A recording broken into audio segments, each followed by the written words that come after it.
Antifreeze series powered by iRacing.com has officially begun.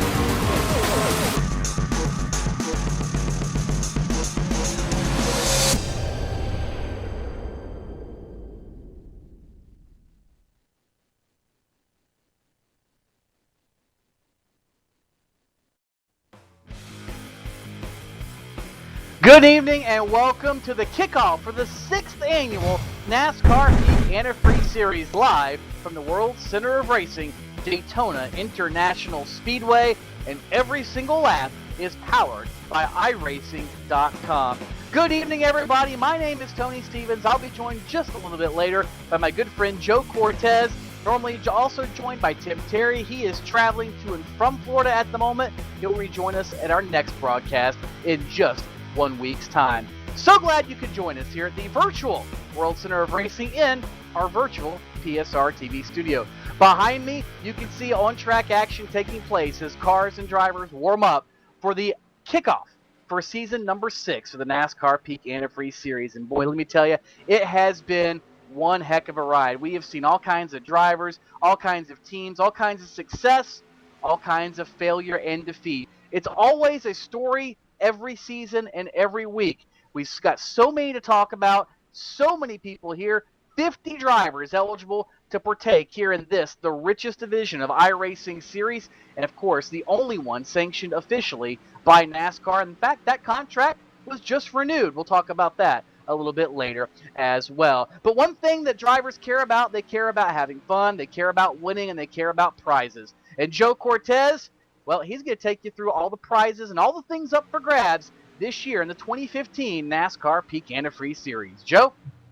Thank you very much, Tony. Down here wandering the field at the virtual Daytona International Speedway. Tonight, a very special night for 43 drivers. For that group of 43, it all begins tonight. The entire dream begins tonight of being a champion, of having the ring and hoisting the trophy at the end of the season. 43 drivers will begin it tonight. Only one will have it when it all comes to a crashing halt later this year. Let's go over some of those prizes. As I mentioned before, the winner of the NASCAR Peak Antifreeze Series, powered by iRacing.com, walks away with not only the championship ring, but $10,000 cold hard cash, a trophy for their efforts, and of course the honor of being called a NASCAR champion. Name any other virtual gaming series that says you are a champion in the record book. Second place gets a trophy for their efforts and $3,000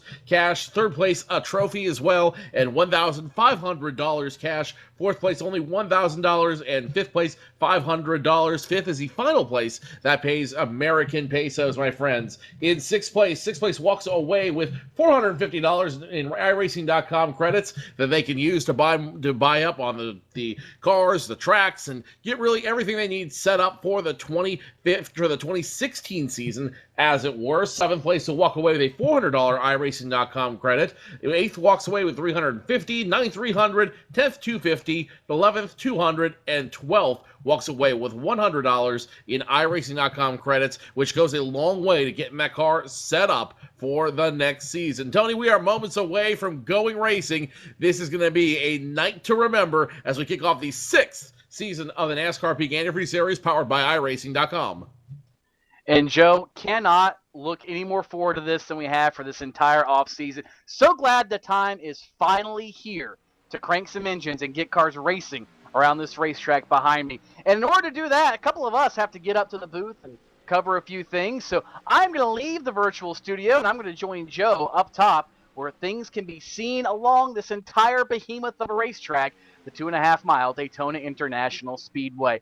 Don't go away. So glad you could join us, and a big shout out to our new fans and our new viewers on our newest affiliate, Fans Choice TV. Glad you guys could join us for the ride as well. Don't go away. We'll be right back with the final moments of final practice before we hit the racetrack for 250 miles in the season opener for the NASCAR Peak Antifreeze Series.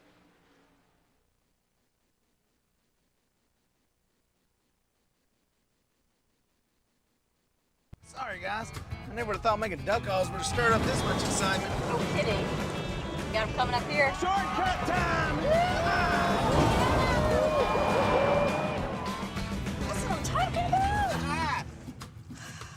sure this is a good idea? Oh, yeah. I got this.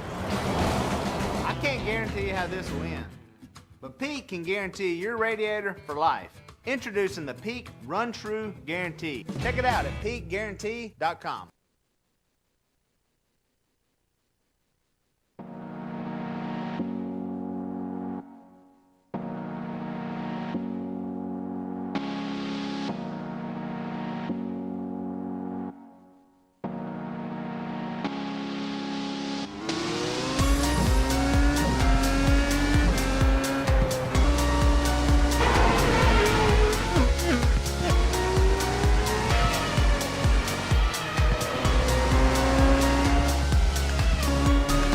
Cars are lined up on the grid. The iRacing.com World Championship Grand Prix Series. We are underway. They all come down into turn one for the first time.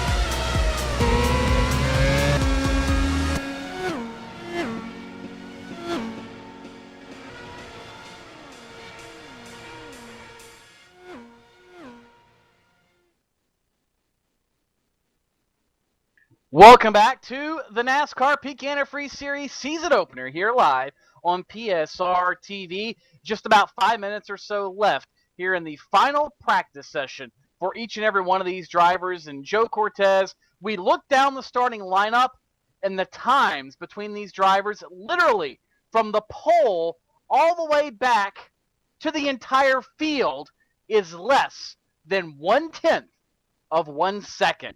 Holy cow. No division in NASCAR is nearly as tight as we see here tonight. Oh, tonight's going to be a very competitive night. As I said before, the dream begins right here. The dream begins at Daytona International Speedway. And these guys are going to have a lot of fun. This is where you prove your muscle, and this is where you get the big jump out there up front. Because this is what makes the place so much fun. This is what makes it the place to be tonight.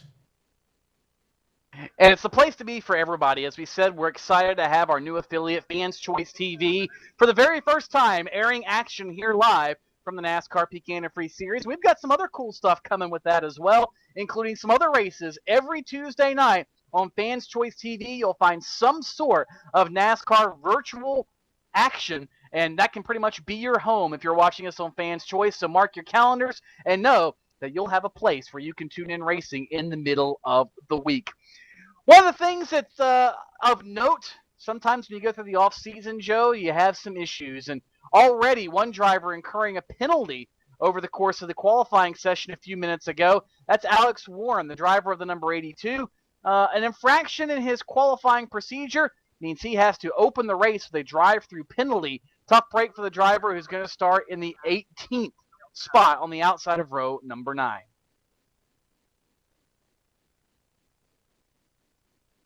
Yeah, that is definitely going to hurt him, and that's going to hurt the chances of Cody Bias Racing. Remember, 1 week ago during the preseason, our version of the Unlimited, if you will, it was Cody Bias Racing sweeping all 4 top positions of the preseason race there. So so it's going to hurt Cody Bias Racing a little bit, but not enough, I think, to hurt them. I think it's going to be quite a race for them. Be sure to join us on Twitter. Join the conversation online. Our hashtag NPAS, NPAS. Get in on the fun. We'll be tweeting all night with all kinds of stuff. Speaking of fun stuff, Tony Stevens got a really fun guest beside him.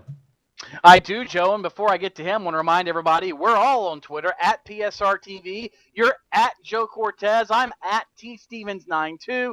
You can tweet us throughout the course of the entire night, if you will. And as we said, all under hashtag NPAS. But join us here in the booth briefly from NASCAR, the Director of Licensing, Nick Rind. And Nick, you guys have got to be so excited about this because you just announced that iRacing and NASCAR have come to a license extension. Tell us a little bit more about that and what that means. Hey guys, happy 2015. Hope you're both doing great. Yeah, this off season was really, really busy. We have so much in the works, and I know you guys are with me when you can't believe how quickly the last 5 years have gone, and really how this community's grown, how amazing this service has become, and really put us in a position to go through 2020, believe it or not. So we are really, really pumped about that. Really, really excited to see how the rest of the relationship continues to unfold here in the next 6 years. Can't imagine what it's going to be like. It certainly has got to be expanding because it's been a rocket ship of a trip so far in these first 5 years or so. New this year, tell us briefly about this new partnership we've talked about. We're on Fans Choice TV. What does that mean now for the average viewer? And if somebody hasn't heard of it, what is Fans Choice TV? I think what's really cool about Fans Choice TV is it's really a service that's designed to deliver racing content to fans everywhere, kind of on their terms, and puts the controls really in their hands. And that's really what iRacing is all about. So when we had the opportunity to look at this last year, we're like, there's really not a better place for iRacing, in our opinion, to be broadcast than on a place like Fans Choice. iRacing is all about putting racing in the fans' hands directly at their desk, in their office, at home, living room, wherever. And fanschoice.tv brings users the same experience wherever they are, whenever they are, at whatever angle they want to see in whatever racing series. So absolutely perfect partnership as far as we're concerned. We love it.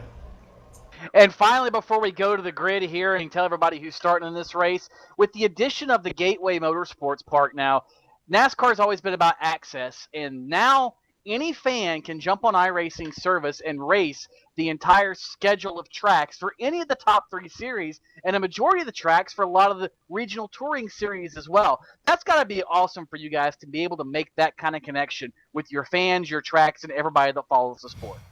It absolutely is. iRacing's taken the level of immersion, with the fans and in this service to an all new level with the addition of Gateway. So we have all the tracks in the top 3 series that we race on. So whatever your passion is, whether it's watching on TV or whether it's learning all the bumps, grooves, dips in every single racetrack around the country, you can now do it. And we're really, really excited to see how how fans will take that. They'll be able to go as long as our drivers go throughout the course of the year on every single racetrack and really kind of test the limits from the shortest of short tracks to the fastest of super speedways. Well, we certainly look forward to it. Nick, thanks for joining us, and we look forward to many more years involved with NASCAR. Absolutely. Thanks for having me. I hope everybody enjoys the broadcast tonight. It's going to be fun, no doubt. Let's take you through the starting lineup for tonight's season opener for the NASCAR Peak Antifreeze Series. No surprise, the front row made up of a pair of 5s. The 05 of Nick Ottinger and the 5 of defending series champion Michael Conti. Tom Lewandowski, the 16 machine, will begin the 2015 campaign, position number 3. Kenny Humpy, last year's winner, position number 4. The 47 is Chris Overland, and the 55 is Brian Schoenberg in P6. 2 veterans of the series, Brad Davies, Brian Day, will take row number 4. Patrick Crabtree in the 15 starts 9th, and Michael J. Johnson from Gale Force Racing is 10th. Jake Sturgis will start on the inside of row number 6, and the outside of him, the 32 of Danny Hansen. David Rattler and Rob Ackley will make up row number 7. Row number 8 belongs to Benjamin Burmeister in the 66 on the inside. On the outside of him, Byron Daly goes 2 wide to start. Or 3 wide, Daly should say, goes 2 wide to start in the 93. Sasha Wessler and Alex Warren will make up row number 9. Row number 10 belongs to the E2 of Alex Warren and the 77 of Andy Fayash, a 3rd. Getting some international flavor, Teemu Avonen is starting 21st, and Brandon Schmidt in the Black 3 starts 22nd.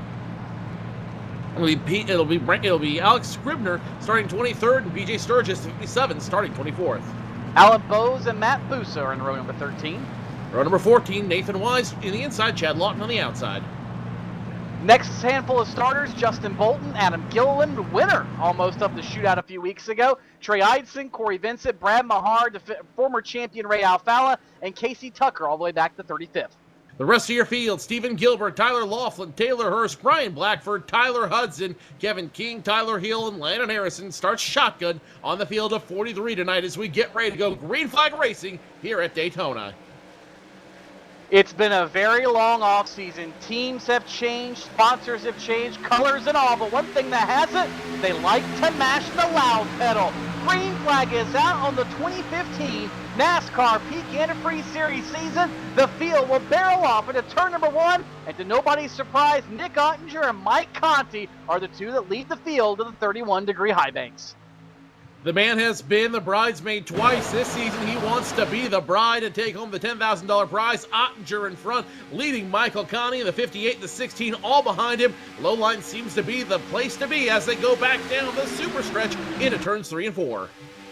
The first lap sometimes can be one of the most hair-raising laps of the entire event. You've got all these nerves built up, I would think, Joe, all this tension, trying to make sure that you qualify good, number one, as a lot of the drivers up front have, but the guys in the back, they're already on pins and needles. They didn't quite have the run they expected, and as you watch now around Chris Overland, Brad Davies, Brian Day, they're double file from about there on back. Brian Schoenberg up there, new colors for him. The Pro Geek Consulting Machine, he's on the outside of the racetrack trying to make something happen. And it just seems like at this point everybody's trying to feel one another out as they work down the backstretch for the second time.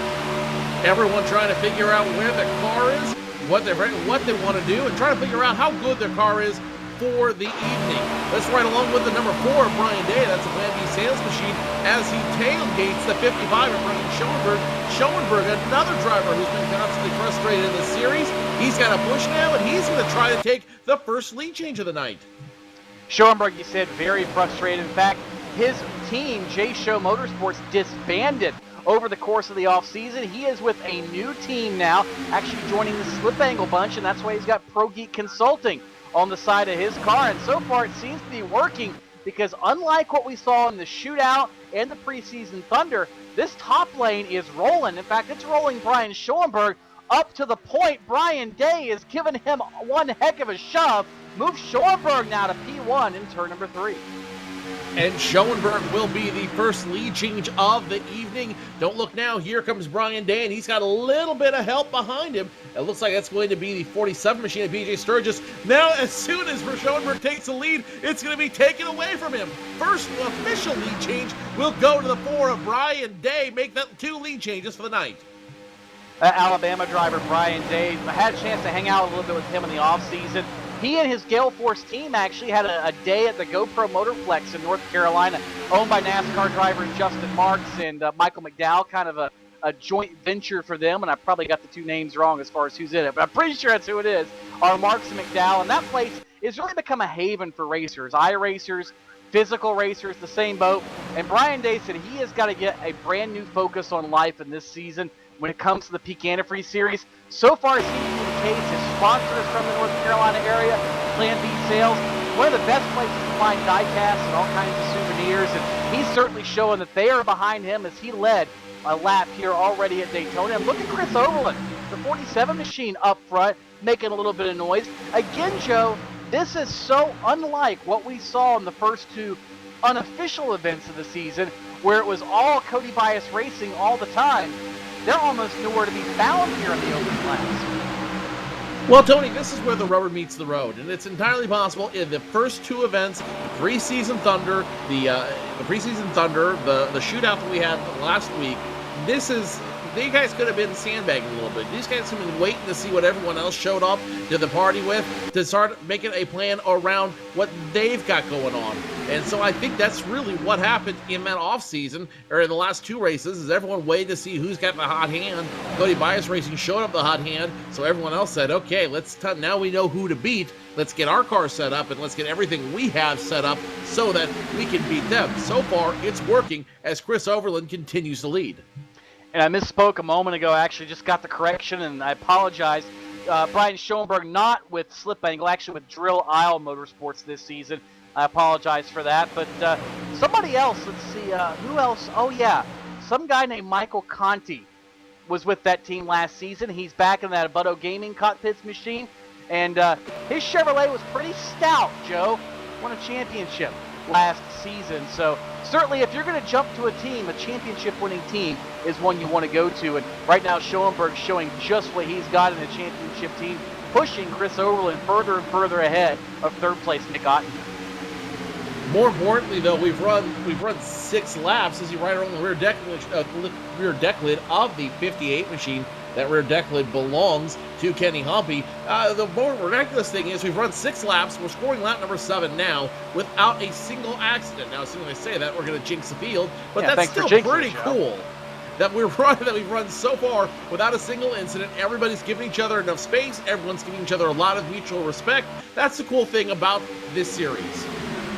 It really is. And speaking of one of the other cool things about this series, you were riding on board with Kenny Humpy a moment ago in his Ford, and you might have saw back there Danny Hansen, the number 32 car. Really cool story. We talked about it when they made this announcement last season, but this is becoming an avenue for drivers, not only drivers and prospective team members to learn about the sport, mechanics, car owners, you name it, but also sponsors.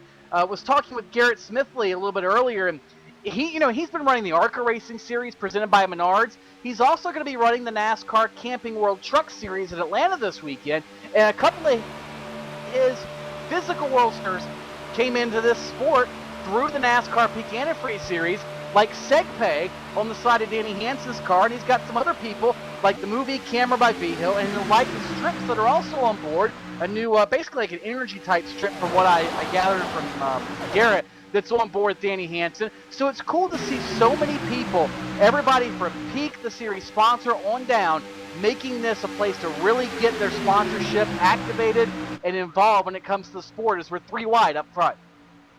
Tony, while you're doing business, they're doing business on the track. 3 wide momentarily on the backstretch. They will calm it down now, but Michael Conti was the odd man out for just a moment there as they went 3 wide all the way down the backstretch. That's going to shake it up front. Chris Overland continues to lead, but now Brian Day side by side with him as they start getting ready to take up some business up front and really see what these cars can do. But you don't want to show everything you've got yet, Joe, I don't think. I mean, this is lap number 10 we're working of 100. We're barely a 10% distance into this race. Do you really show everything you've got? I mean, we've got at least a couple of pit stops still to come, and more than likely, we've got probably a couple of wrecks to come, just the nature of super speedway racing. If you're a defending champion, you don't wait for the party to come to you. You start the party, and that is exactly what Michael Conti is doing right now. The 2014 champion wants to make it 2 for 2, wants to be the second repeating champion in the series, and he is showing everything he got, getting the push from Danny Hansen. Look who's up there as well. 3 wide daily, watching all the 3 wide action from his number 93 machine. He's going to stay 2 wide, stay in line with them, but now he's up in the top 10. And speaking of Cody Bias Racing, look who's in the top 10 as well. The 27 of Cody Bias. Not a surprise by any means to see those guys work their way forward. We knew they were good in the shootout, the preseason Thunder, but so much of the game so far in this offseason and the preliminary events has been about track position as you ride on board with Danny Hansen, pushing Michael Conti to the lead as they cross the stripe here at the completion of lap number 11. To move Conti to the top of the leaderboard, and for that matter, move Danny Hansen up to second. Look behind him, as you said, Joe. Byron Daly, and this is a really cool story as well. Byron has been involved in sim racing for about as long as you can really imagine.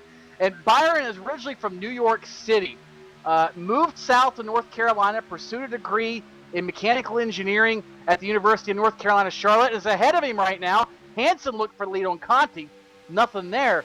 But Byron was able to come down, got a lot of experience in racecraft and networking and things of that nature through this series. And guess what he's doing now? He's working for a top-tier championship ARCA organization. You might have heard of him. Venturini Motorsports has hired Byron Daly as one of their engineers. And so far, he's paying off with his confidence on the track, plus his confidence knowing what's going to happen to the race car and things like that. So just like we talked about earlier, there are so many things, and this is one reason this series is such a great fit for NASCAR, for Peak, for everybody involved, because it really helps the immersion factor and to get more and more people involved at a grassroots level, ultimately in this sport, Joe. Well, if they need a backup driver, Byron Daly might be in a good position to do that, as well as number 93, almost side by side with the 5 of Conti. Danny Hansen now down with it 32, taking away position number 2. But Byron Daly working hard to continue to try to dig, try to get up front, lead himself a lap, get that extra bonus point. Even at Daytona, bonus points matter, and I'll tell you why, Tony. They have not made any changes to this year's format, to this year's championship format. They left it all the same as last year, which means we will have a drop for the drop week will happen during the last 4 races of the season. And the 39 now goes down low. He got the push for the 05, and that could spell some big trouble for Michael J. Johnson and company. He falls out of line, able to get right back in, but that low line's going to take a big hit. Near miss for the teammates from Gale Force Racing. That would be Michael J. Johnson and Nick Ottinger. You can watch the replay here and see exactly what happened. Just a little bit of skew when it came to lining up those bumpers. So Ottinger able to back off, let his teammate Michael J. Johnson get into line and able to hold on to his race car. And that's one of the advantages about having that mistake early, Joe. We're 15 laps into this race. You don't have a whole lot of time under your belt. You got plenty of time to give, just let the race come to you. Again, you got 2 more pit stops. When we get to about 25 or 30 to go, I think we can expect a lot of take, and then you're really going to see the insanity come to life. But as I was saying a moment ago, for the 2015 campaign, no changes to the championship rules for the 2014 campaign, so the point scheme will remain the same. That means these guys will get to drop their worst performing race in the season with 4 weeks to go. They will drop that, and we will have a full idea of where everybody sits. So it really creates a mini chase in of itself at the end of the season when you apply that drop race so early. And Tony, I don't know about you, but I don't think I want to burn my drop race at Daytona. No, I don't think I would want to burn my drop race at Daytona. We've seen it done. It doesn't always end well. Well, then again, ask Michael Conti. You know, he did that a couple of seasons ago, didn't have a great year, then decided last year, I'm just going to run part-time. Well, yeah, we see how that worked out. Came home $10,000 richer.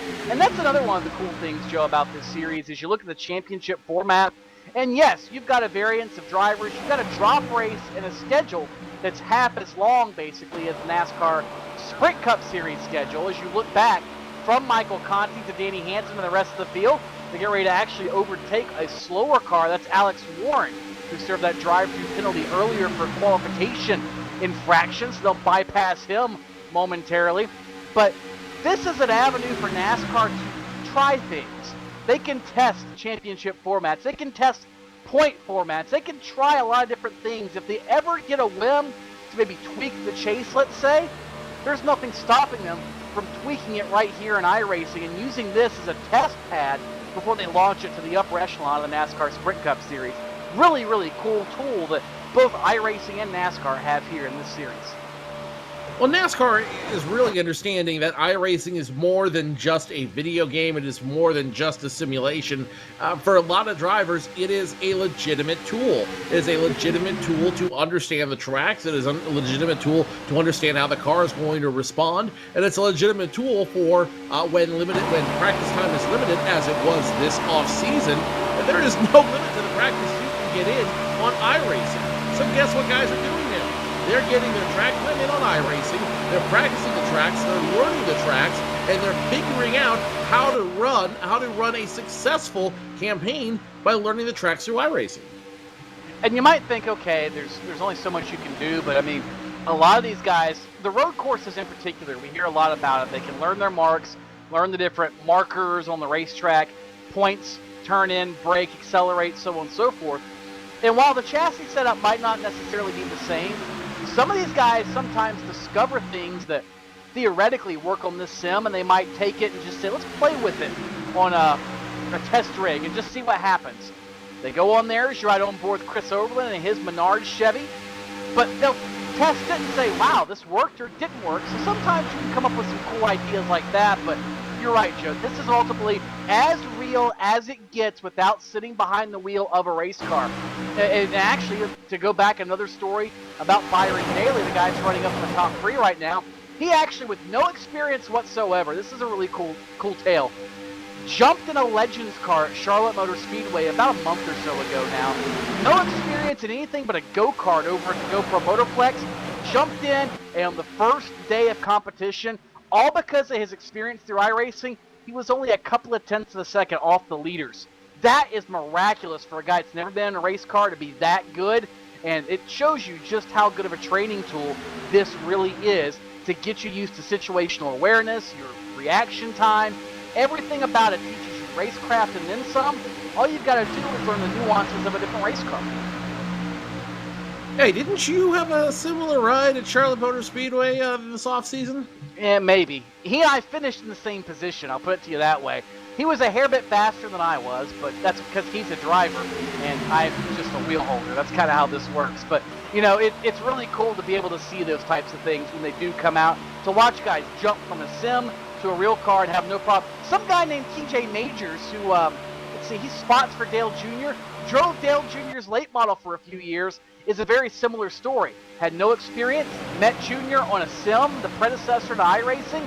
They became friends. Jr. put him in a car, saw his ability, and guess what? Now he's a spotter for a two-time Daytona 500 champion in Dale Earnhardt Jr. So there's a lot, again, of people, talent, and a lot of resources available in the iRacing community. If you want to get in on this and you want to have your turn in as close to a 600 horsepower machine you can, join the iRacing sim today. If you use our special promo code you see there all on the screen, PR-2015 PSRTV, you pay for 1 month, you will get 2 free. That includes all the tracks you need to get started and the super late model, which is a whole lot of fun to drive in the off season. Check that, it's actually going to be just the late model, not the super late model. I misspoke. Anyways, go to iRacing.com, get yourself signed up, and you never know, a couple of years you could be here on TV with us on PSR TV, competing for the $10,000 prize in the NASCAR iRacing or Peak Antifreeze Series powered by iRacing. Speaking of which, that late model deal, that's pretty cool. That's the same late model that NASCAR has in their rule book that runs particularly around the Southeast, the Carolinas, a little bit of Tennessee, Virginia, that region. They call it a NASCAR late model stock car. It's what it was based off of. Really cool deal. You can run pretty much any NASCAR type machine from the ground up, from a street stock, a late model stock, on up. The K&N Pro Series type cars, trucks, modified, you name it.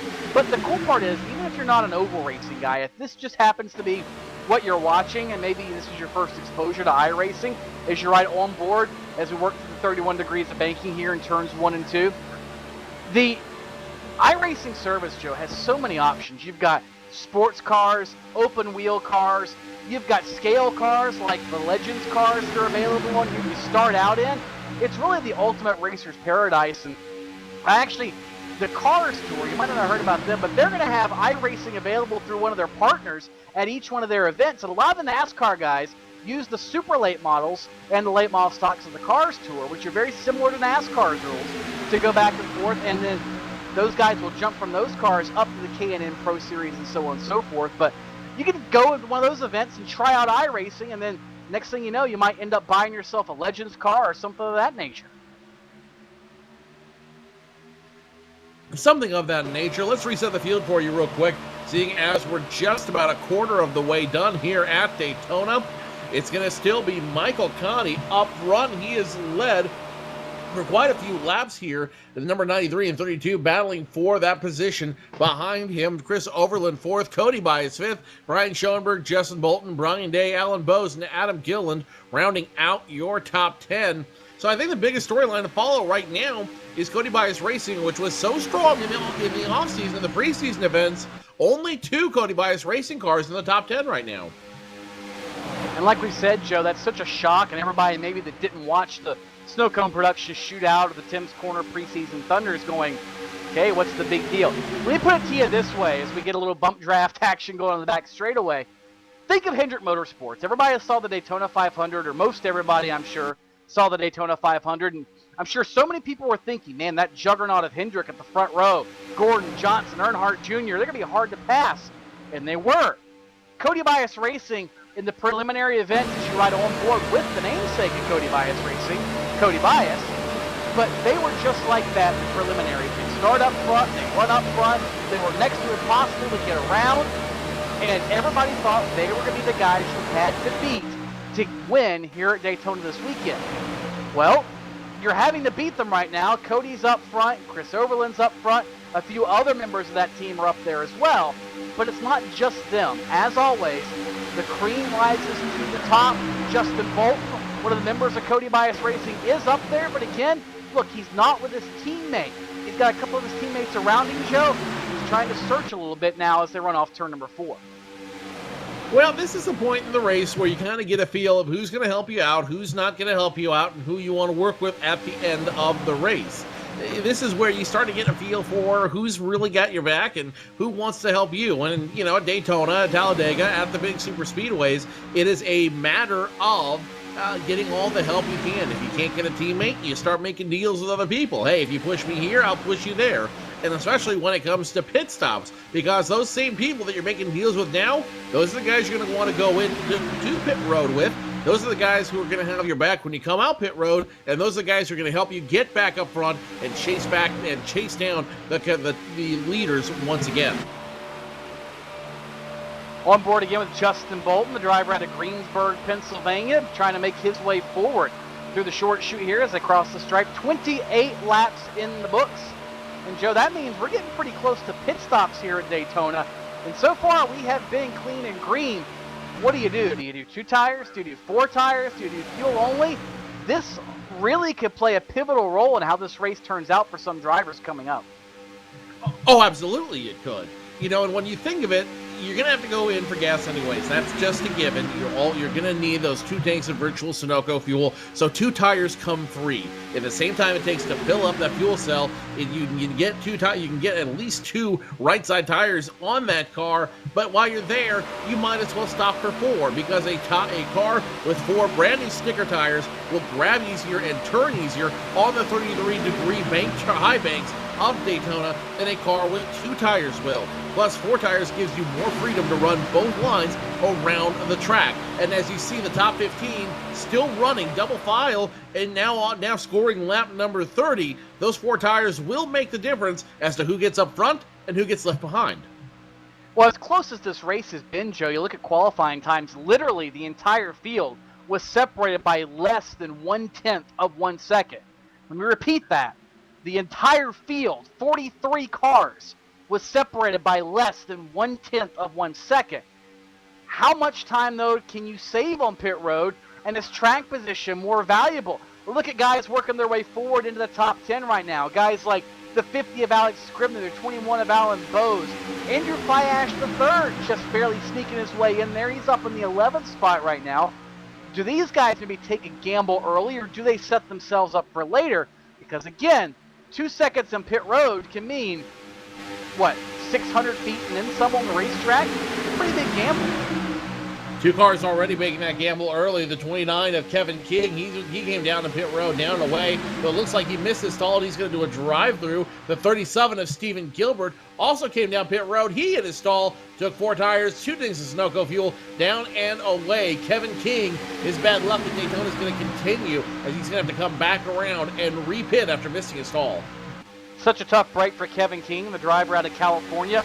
Pretty much a mainstay in this series. He's always a threat, a perennial contender to win, and for that matter, contend for the championship when his luck is right.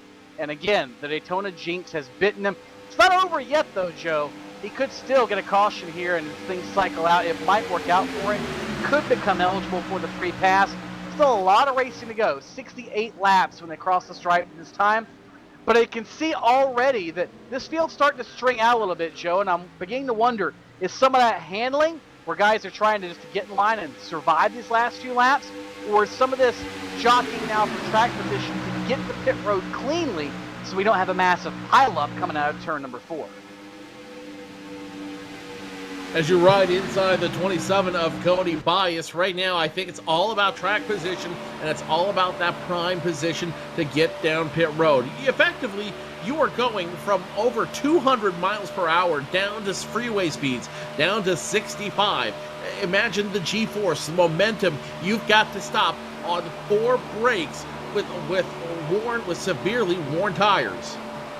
Trouble behind him. We've got caution out. Multiple cars are in it. Andrew Fiash III is in it. Thomas Lewandowski catches a piece of it as well. Ray Alfala stops to avoid, as do numerous others. But it all started right back around that 11th or 12th spot, right with Andrew Fiash III. It's almost like that car just broke loose with Michael J. Johnson underneath of him. Nearly saved it. Ottinger got collected. The 11 machine got collected as well as Brad Davies with new colors. Patrick Crabtree did a miraculous job to navigate through it. Chris Overland caught a piece of it. Probably about 8 or 10 cars ultimately getting some sort of damage with that incident in turn number 3. And Joe, ultimately timed for pit stops. And if you're Kevin King, guess what? You're still not eligible for the free pass. You were being scored in 43rd position, but he more than likely will get the wave around. So all is not lost for Kevin King on this caution flag. And looks like that was a case of something we refer to as warp or lag here at Daytona. It almost looked like a left rear tire went down in the physical world, but explain to us what lag or warp or whatever you want to call it is here in the iRacing world. Yeah, it's I guess the best way to describe it is the speed at which computers talk to each other, and in that case there was a miscommunication between one of the computers, or one said it was going to wreck, the other said it didn't, and it ended up airing inside of the wreck. But nonetheless, more importantly now, pit stops wholesale for the entire field. Michael Conti, the champion, last year's champion, will lead all of the cars down pit road.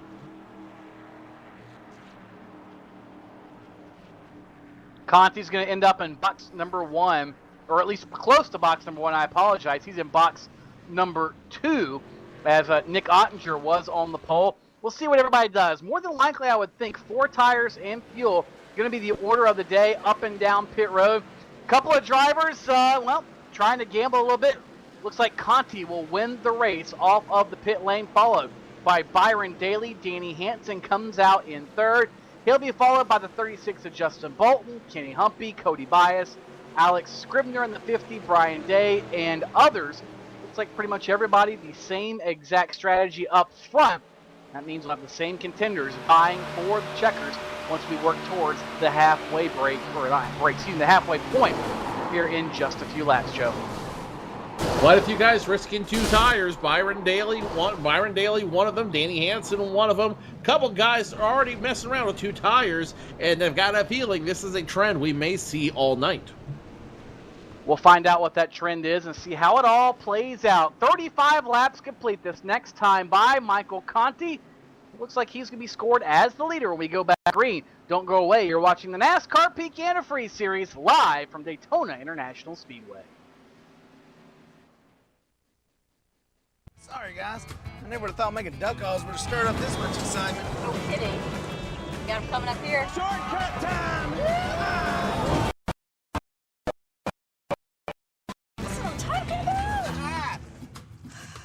You sure this is a good idea? Oh, yeah. I got this. I can't guarantee you how this will end, but Pete can guarantee your radiator for life. Introducing the Peak Run True Guarantee. Check it out at peakguarantee.com.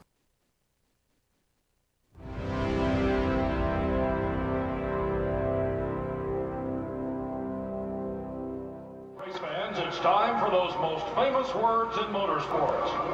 Drivers, start your engines!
Michael Conti comes up at a corner number 4 to the checkered flag. He wins his first NASCAR iRacing.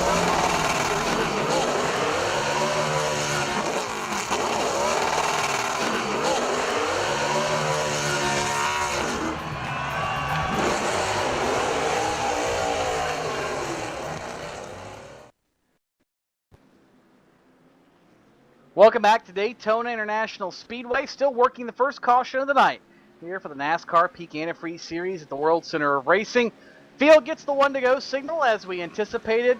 The 29 of Kevin King, he will get his wave around by the pace car. And a couple of cars up front we didn't expect to be up front. Apparently working this race backwards. They got lucky, caught the caution when they needed it. Taylor Hurst in the number 74 and Nathan Wise are going to be bringing them down to the green flag. Couple of newbies here in the NASCAR Peak Antifreeze Series. These rookies, Joe, worked their way up to the NASCAR iRacing.com Pro Series, and now they have earned themselves a shot on the biggest stage in sim racing here on the NASCAR Peak Antifreeze Series. And so far, their strategic gamble has paid off. And from what we've seen so far tonight, well, there might be a little more in store because it's been very hard to pass anybody up front. We'll see if they can hold on to this track position. Good move by both of them. If nothing else, Taylor Hurst will pick up a bonus point for leading that lap, and that bonus point could make or break him as the season comes along. Taylor Hurst, Nathan Wise will start the first row. Michael Conti, Byron Daly, Danny Hansen, Justin Bolton behind them. Kenny Humpy, Cody Bias, Alex Stribner, and Brian Day rounding out the top 10. So Taylor Hurst, Nathan Wise, they may have made their way up to the pro season, but they are in a whole new series now, and everything they have learned in the series is about to be tested here on track. That it is, the PremierRaceNetwork.com car of Taylor Hurst going to lead into the green flag, and the SimSeat Chevrolet, the number 24 of Nathan Wise, going to be on the outside of the front row. And you look at a company like SimSeats, they make great products that help add to the immersion of sim racing, but it just shows you how serious these guys are about their simulated racing, Joe. We have companies dedicated to seats, how you sit in front of the computer, the immersion factor, the comfort. You got companies like the Main Performance Sim pedals that are out there that are just like having a real set of pedals in front of you. The resistance to set up the whole deal, probably the best set of pedals I've ever seen. And it really shows the immersion these guys like to take their racing to. As speaking of immersion, Mike Conti has tried to immerse himself in the lead, and he's got Danny Hansen immersed right up his tailpipe. Move those two to the point in turn number 3. Meanwhile, the number 93 of Byron Daly having a hard time getting around the 74 of Taylor Hurst. Nobody helping him out on the high side. Kenny Humpy not going to come to his rescue. He's going to stay down low. And the 93 machine of 3 wide Daly gets stuck 2 wide.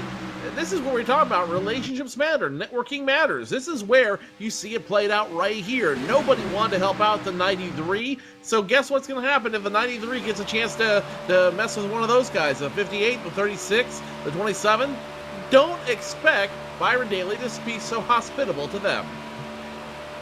It's one of those times where you have a long memory, I would imagine. Racers tend to have a very long memory when it comes to remembering who did them wrong on the racetrack, but Byron's doing a good job of holding his own out there. Mind you, he's lost some track position, but really for a single car on the outside lane, he's not going backwards quite as quickly as I thought maybe he would. So give a call to Byron Daly for doing that. But one thing I've already noticed, Joe, look at the field. We were 2x2x2 for the longest time and gradually made our way down to single file. For the most, well, now that I say that, like 6 cars go up top, but for a while there, we were just simply single file. Everybody content, we thought, to make laps, and well, now that has changed. Byron Daly up top. His strength has brought on Kenny Humpy up there. Also, a couple of other drivers trying to join the chase and push Byron Daly to the point. Brian Schoenberg, Adam Gilliland up there as well. Gilliland started all the way back in 30th spot in that Gary Mercer trucking Chevrolet. Now he ducks to the bottom trying to work his way forward. But another member of Cody Bias Racing trying to work up towards the head of this field, and well, he's there now inside the top 10 as it's 2x2 for the top 6 spots once again. 2x2 for the top 6 spots, and you're really starting to see the competition heat up here at Daytona. We're almost halfway, and once you see that halfway thing go by, the gloves are going to start to come off, and these guys are going to start racing as hard as they can, as fast as they can, as quick as they can get around this Daytona track. Remember, these guys are playing chess at over 200 miles per hour. One false move could take you out at any given moment. That's exactly what happened to Nick Ottinger just a moment ago. Ottinger got in that big accident, his night's done for the night, and guess what his drop race is probably going to end up being? Daytona International Speedway, going to be a hard way to start the season, Tony. It really is, and not just for Ottinger, but for a couple of drivers who are looking for great seasons. Thomas Lewandowski being scored 43rd, 7 laps down. Davies 42nd, 7 laps down. And Nick Ottinger, 41st spot after starting on the pole. Not the greatest outing for that Rheem Toyota of Nick Ottinger. They had a lot of hopes riding on this race. They've had a pretty good speed week so far with Rheem and the Ty Dillon and Austin Dillon bunch, that entire group, giving them a heck of a ride in the NASCAR Xfinity Series. Also, they had some association with the NASCAR Camping World Truck Series team, but looks like the NASCAR Antifreeze Series outing is not going to go very well. Same goes for David Rattler, Benjamin Burmeister. They're all essentially out of the race. Andrew Fiash III, the car that started that, he is still on track, 1 lap down, but he is nearly half a lap in arrears to the pack, and that car is really damaged right now. So he ultimately praying for more attrition to work his way forward. And actually, I take it back, Tony. The man who will finish at the tail end of this field will be Tom Lewandowski, Lewandowski started 3rd on this entire field. So that's probably the hard way to go. Let's ride the rear bumper now of the 5 of Michael Conti. You see the 32 of Danny Hansen pushing him as hard as he can as they continue to run up front, going as fast as they can around this track, scoring lap 44, 7 laps to halfway. Seems like it's been an eternity to get to mile 125, but it really hasn't. It's gone by rather quickly. Just shows you how intense the racing can be here at Daytona. And now, Joe, we're starting to see 2 distinct strategies. We see about the top, 15 cars or so. We see 2x2 racing, and then we see behind that single file. Speaking of Andrew Fiash III, by the way, there you see him down in the box. He is getting further repairs to his number 77. Tough break for Fiash as his Chevrolet team is going to be going to work. And still on pit road, Lewandowski, Davies, and a couple other teams trying to make things happen, but it's just to try to salvage some sort of points here at the end of the 250-mile season opener. Up front, Byron Daly led that time by at the stripe. They'll work up on the slower machine. That is the 09 of David Rattler. They will walk by and move him to 5 laps down. And Joe, just slowly I'm starting to sense the intensity picking up. There's a lot of guys further back in the field that we have not said a word about so far tonight that we always expect to be up front. Now, Adam Gilliland, the number 8 you see on your screen, he's one we expect to work his way forward. He's done so. He's up inside the top 10. But further back, former series champion Tyler Hudson, he is in 19th in the Checkpoint Graphics Ford. Haven't talked a lot about him. He's slowly working his way forward. And right behind him, the number 2 of Ray Alfala started 34th. He's up to 21st. And again, hasn't made a lot of noise, the Slip Angle Motorsports driver, but he's here. He's got his car in one piece. Somebody certainly to take a look at. And there are others throughout the field as well, Joe. Look even further back. There are a couple of others. Casey Tucker, the newcomer. Chris Overland, who actually caught a piece of that accident. He has maintained pace with the lead pack right now. And, of course, Kevin King in the number 29. So still a lot of contenders mired deep in the pack that maybe are just waiting to make their move, do you think? Well, Tony, this just shows how unpredictable Daytona is every season. Take a look. Here's a very interesting stat for you for those following at home. The 3 of the top 10 drivers, Nick Ottinger, Brad Davies, Tom Lewandowski, all got caught up in that big one.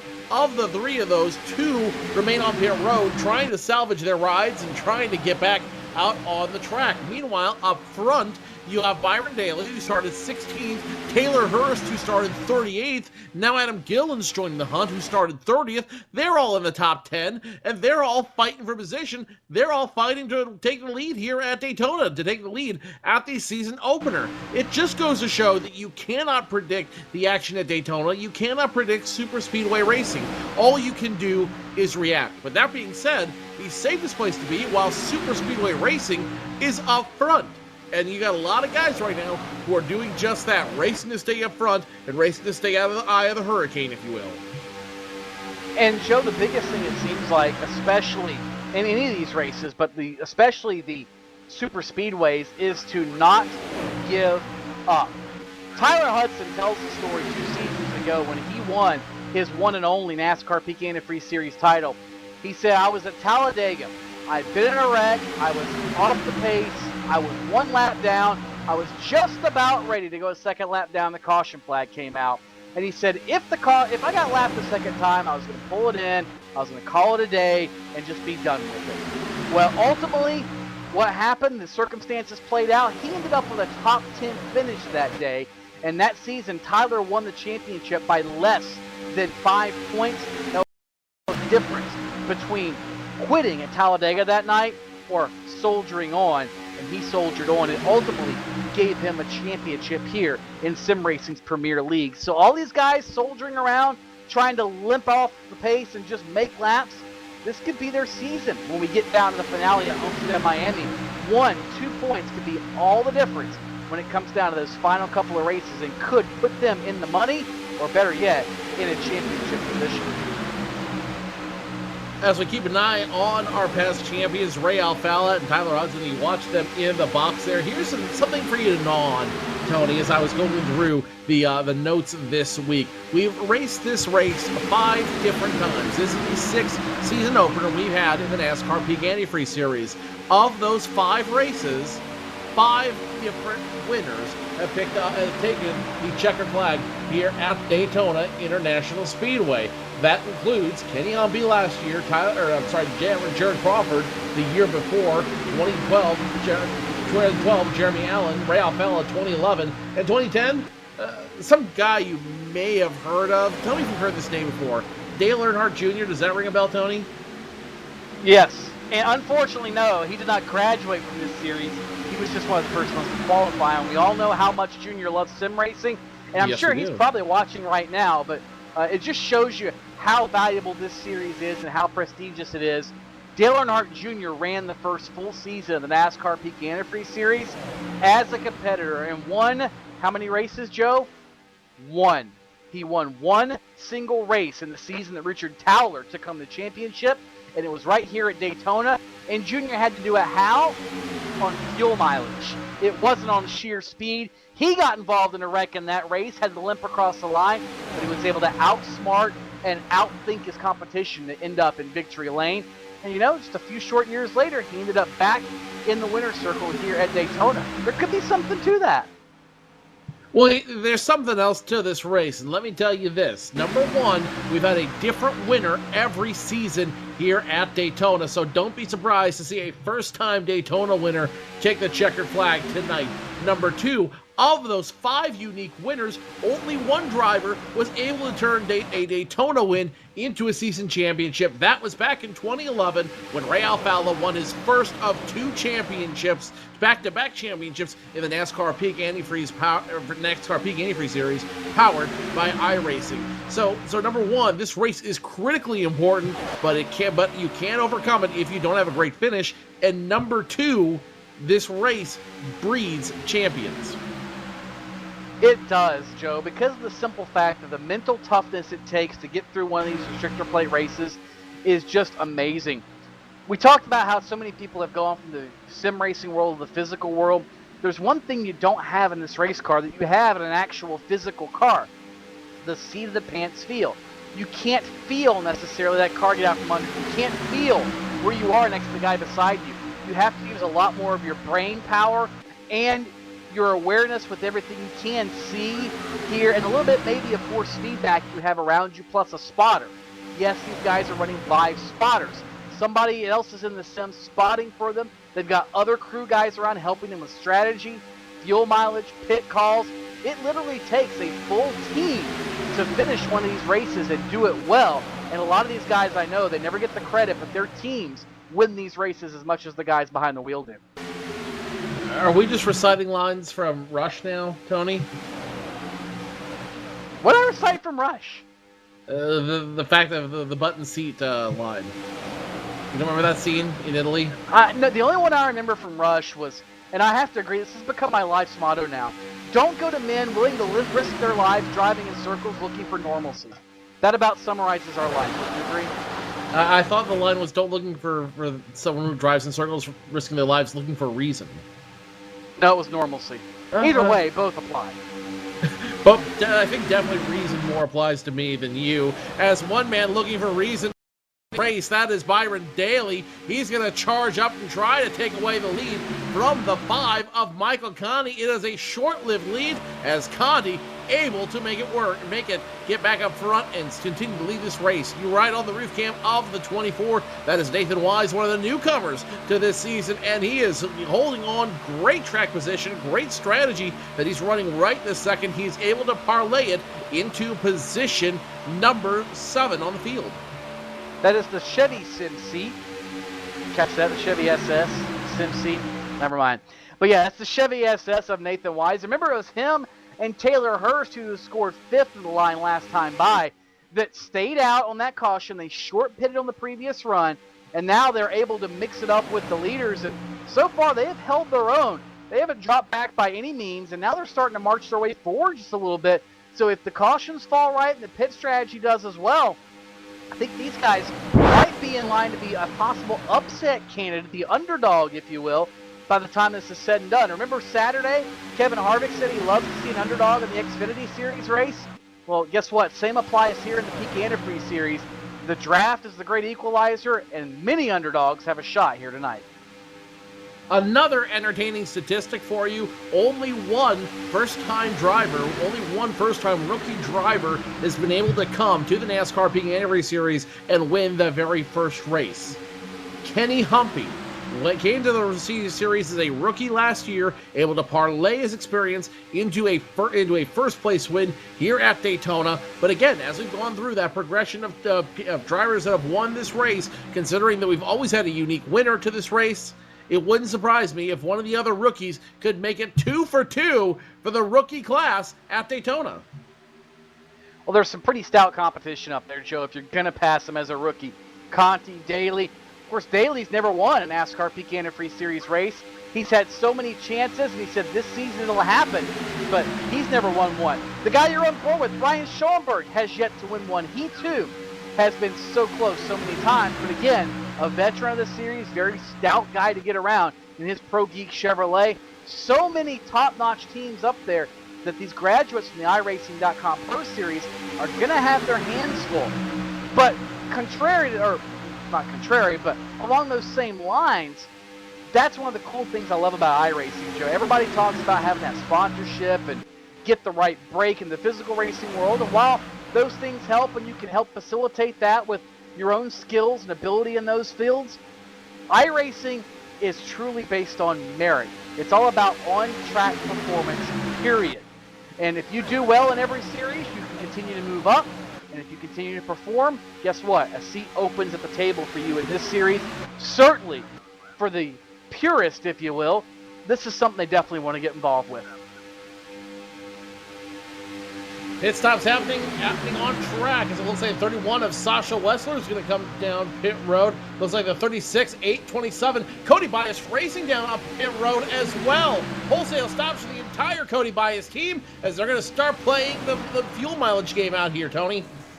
Well, one thing to note, Joe, there is no green-white checker in the iRacing software as of yet. Therefore, you can, in fact, work the race backwards and try to find your mark and pit when you need to pit. And it looks like Wessler, Gilliland, the entire crew, Laughlin, Bolton, and all now will rejoin the fray. And that's going to be a pretty hefty draft once they get rolling once again. This time by, here come more cars to pit road, including former series champion Ray Alfala. He's coming down with a host of others as they get down to the 55-mile-an-hour speed limit on pit road. Looks like a couple of tires and fuel going to be the order of the day for most of these teams.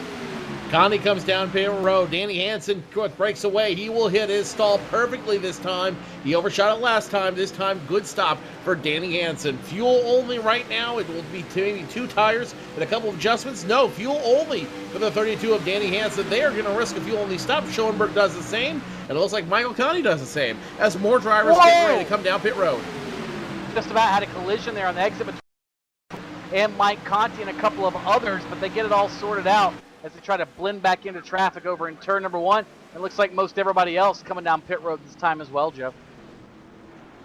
58, Kenny Humpy in the grass, overshot pit road. He's going to hit the cone, Wow. so technically he is in pit road, but he overshoots it bad, and that's going to hurt his chances of having a decent pit stop. 58 rejoins the group, as it looks like all kinds of different strategies being played on pit road. 2 tires, 4 tires, a call for many different drivers. Kenny Humpy, however, he's may not be able to get tires this time, as pit road gets busy with everyone exiting. Everyone leaves. Looks like the Lewandowski machine is off pit road, or excuse me, that's the Crabtree machine off pit road. You see Sturgis, actually both Sturgis machines back on track. Brandon Schmidt, Brian Day, so many others now gaining momentum as here comes the former leaders through the banks of turns 1 and 2, led by Real Fallon, the number 2, as well as the number 1 of Brian Blackford, a new name, new colors for Brian Blackford, and a new number. Look at these guys just spearheading the field as they work into turn number 3. Oh, Gilliland around, trouble. Adam Gilliland spins in turn 3. He'll collect Cody Bias, Michael Johnson. Conti is in it. Danny Hansen narrowly avoids catastrophe. Multiple cars involved as Adam Gilliland goes around in turn number 3. That will bring out the second caution of the night, Joe. Second caution of the night in almost the exact same place, in nearly the exact same way. Gilliland, not sure how he lost it, but the back end just twerked on him, if you will. Maybe if you will. And the Knight will go around, collects a couple of his teammates as well, and almost takes out the entirety of Cody Bias Racing as a result. More importantly, Mike Conti, who is running that race, he's going to get some damage as a result of that one as well. A little bit of damage may not hurt you here. A lot of physical damage, though, will. This draft is everything at Daytona, and that might have killed Conti's dreams of being a Daytona champion, as well as a handful of others. Second caution flag out. And Joe, when you go back and look at the replay, it looks like he just lost it, but it's not a place you're just going to lose control of the car. And what I tend to think, I'm looking back further, we talk about the warp factor sometimes. Some of the weather in the U.S. is a little trivial right now, and that can affect some of your connectivity when it comes to gaming and sim racing, if you will. It almost looks like maybe the computer of Adam Gilliland thought that Justin Bolton was on his back bumper harder than he actually was. And that might have sent Gilliland around that, or possibly it thought Michael J. Johnston was in his left rear. One way or the other, it appears to be what we would call a lag wreck or a warp wreck or net code sometimes is what the drivers refer to it as. And that ultimately is what it looked like sent Adam Gilliland around. But, great job of driving by everybody around him. Only to collect 3 other cars when you're in a huge pack like that, that's a pretty substantial piece of driving by everybody involved. Kind of funny there, Tony, when you think about it. When you think about the entirety of it, Netcode, this is the only racing series in the entire world that is affected by netcode. When you think about everything that can physically go wrong in a car, engine can go bad, tire can get cut, all those things can still happen, but this is the only one that netcode can happen, and netcode you literally have absolutely, completely zero control over. Funny how that works. It's no different than having an ignition box go bad, having an oil pan go bad. Brad Keselowski or Ryan Blaney can tell you about that. You do everything you can to maximize the components and the pieces you put into your program, but every now and then, something just goes awry you have no control over. And as they say, that's racing. Part of racing on Big Time TV is taking some breaks and paying some bills. We'll be back in just a few moments to the Daytona International Speedway. The final 100 miles and less coming up here on PSR TV. Don't go away.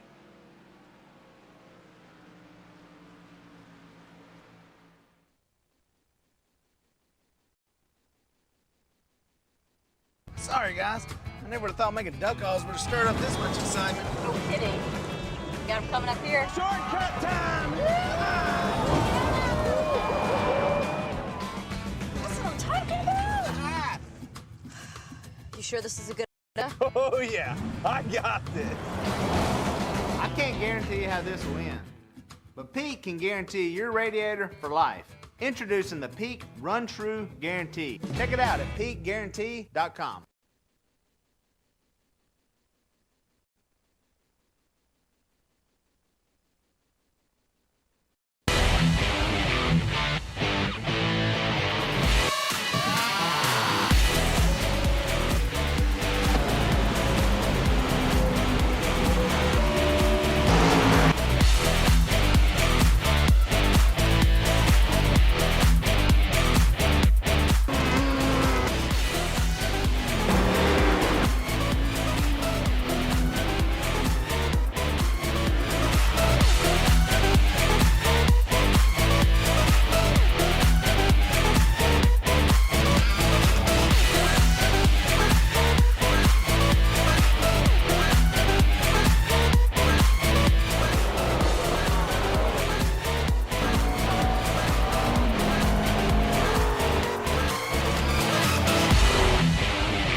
Cars are lined up on the grid. The iRacing.com World Championship Grand Prix Series. We are underway. They all come down into turn one for the first time.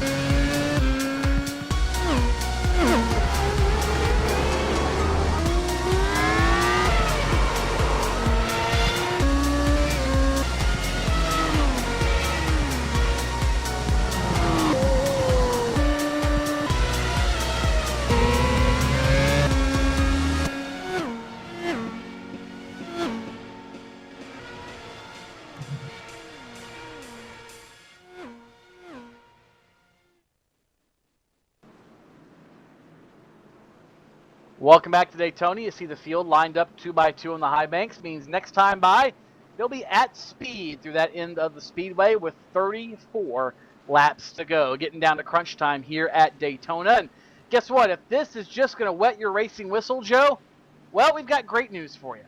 It's not just every other week anymore. It's going to be every single Tuesday throughout this season. We'll have racing live here on PSR TV and our affiliates, including the brand new Fans Choice TV partnership, Racing Live on each of those venues with the NASCAR iRacing.com B-Class car, which is essentially the Xfinity Series car, Joe. Such a great time to be involved in this sport of sim racing. Absolutely, and if you want to get involved, now is the best time to do it. Use our promo code PR-2015 PSRTV. You buy 1 month, get 2 free, and the late model. It doesn't get better than that. Everything you need to go iRacing in 2015 and beyond at iRacing.com. Pace car lights are off. The Mustang is in. Green flag flies. Patrick Crabtree will take it, and everyone's taking their time, getting the slow start out there. Blackford getting a push for the 93 of Daly. Ray Alfalla now in the mix. Ray Alfalla trying to be the first repeat winner here at Daytona. Can he do it? Patrick Crabtree thinks otherwise. Crabtree out front for the first time here tonight, and he's going to get that shove from the two-time champion, Ray Alfalla. But remember, Alfalla's teammate, Brian Blackford, his Ford Fusion is right behind him. Pretty much some retro Wood Brothers colors on that number 1 of Brian Blackford. Good to see him back in a race car, and their former teammate, Byron Daly, right there on the back bumper of Blackford as well. Oh! Trouble, 74 around. 74 goes around, gets contact, and that is going to take out the field. Major incident on lap number 67 as Hurst goes spinning right in the middle of the group, and that is going to involve several cars in that lead group. Big wreck over in turn number 4, and really that's probably about the worst place it could have happened. Just as you're getting up to speed, Byron Daly caught a piece of it. Tyler Hudson got damaged. Justin Bolton caught a piece. Somehow, it wasn't as big up front. Matt Busa spun further back in the pack and collected others.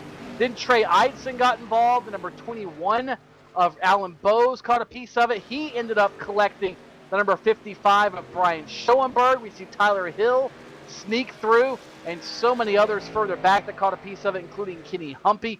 Probably a good 12 to 15 cars catching some sort of damage off of this incident. And Joe, this is a game changer for so many drivers.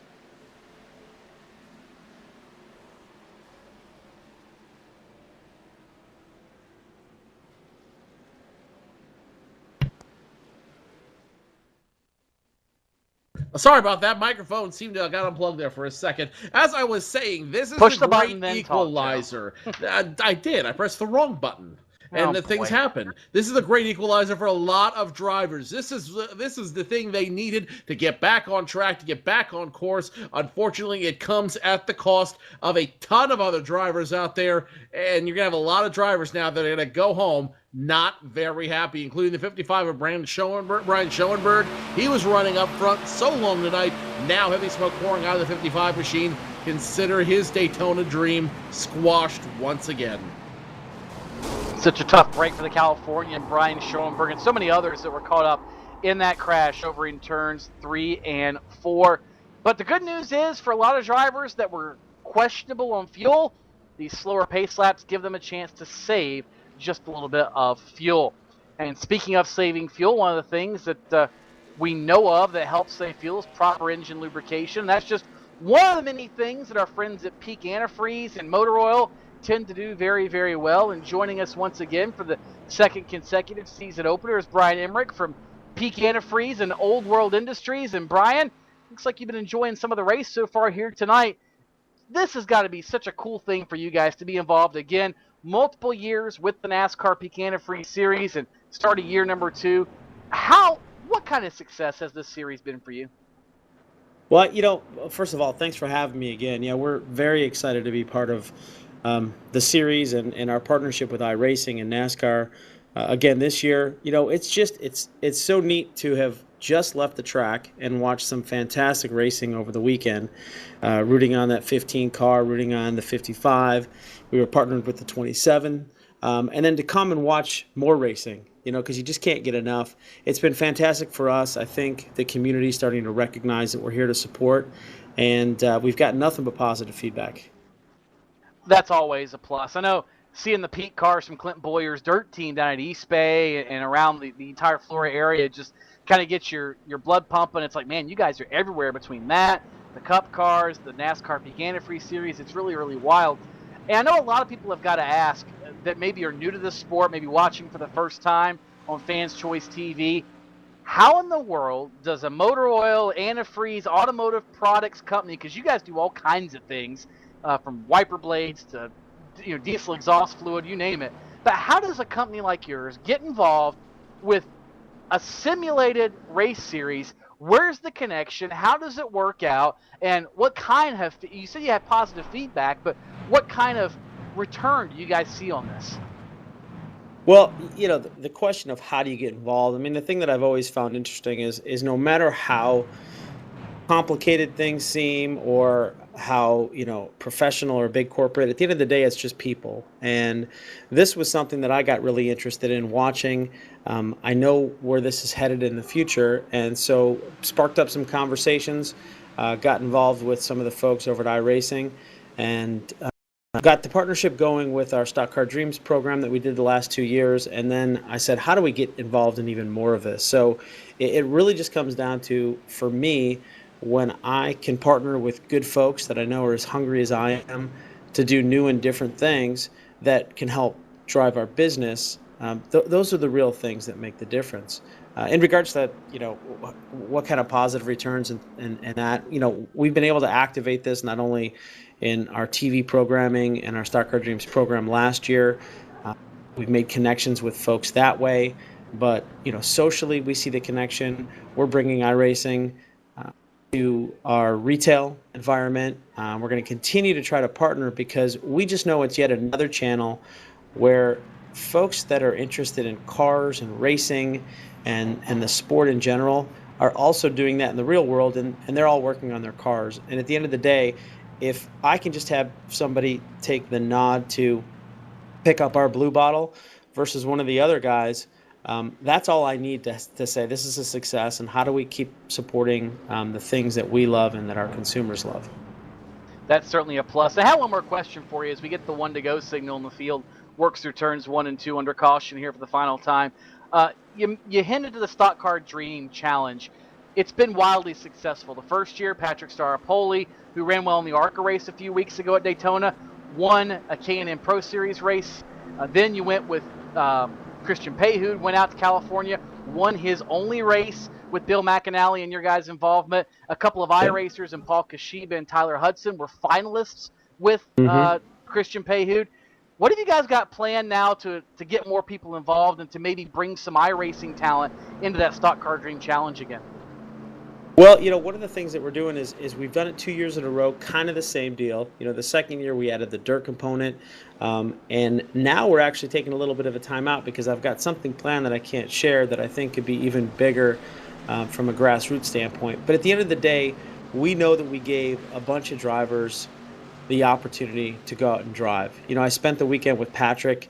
I invited him to come out and hang out on the coach that we had, and there was an extra bunk, and we spent the weekend and we talked about racing, we watched racing, we talked about how to continue to get his career going. I've met so many folks through that program that are continuing to race and I think have more of a passion for it or have been able to continue to race because of that.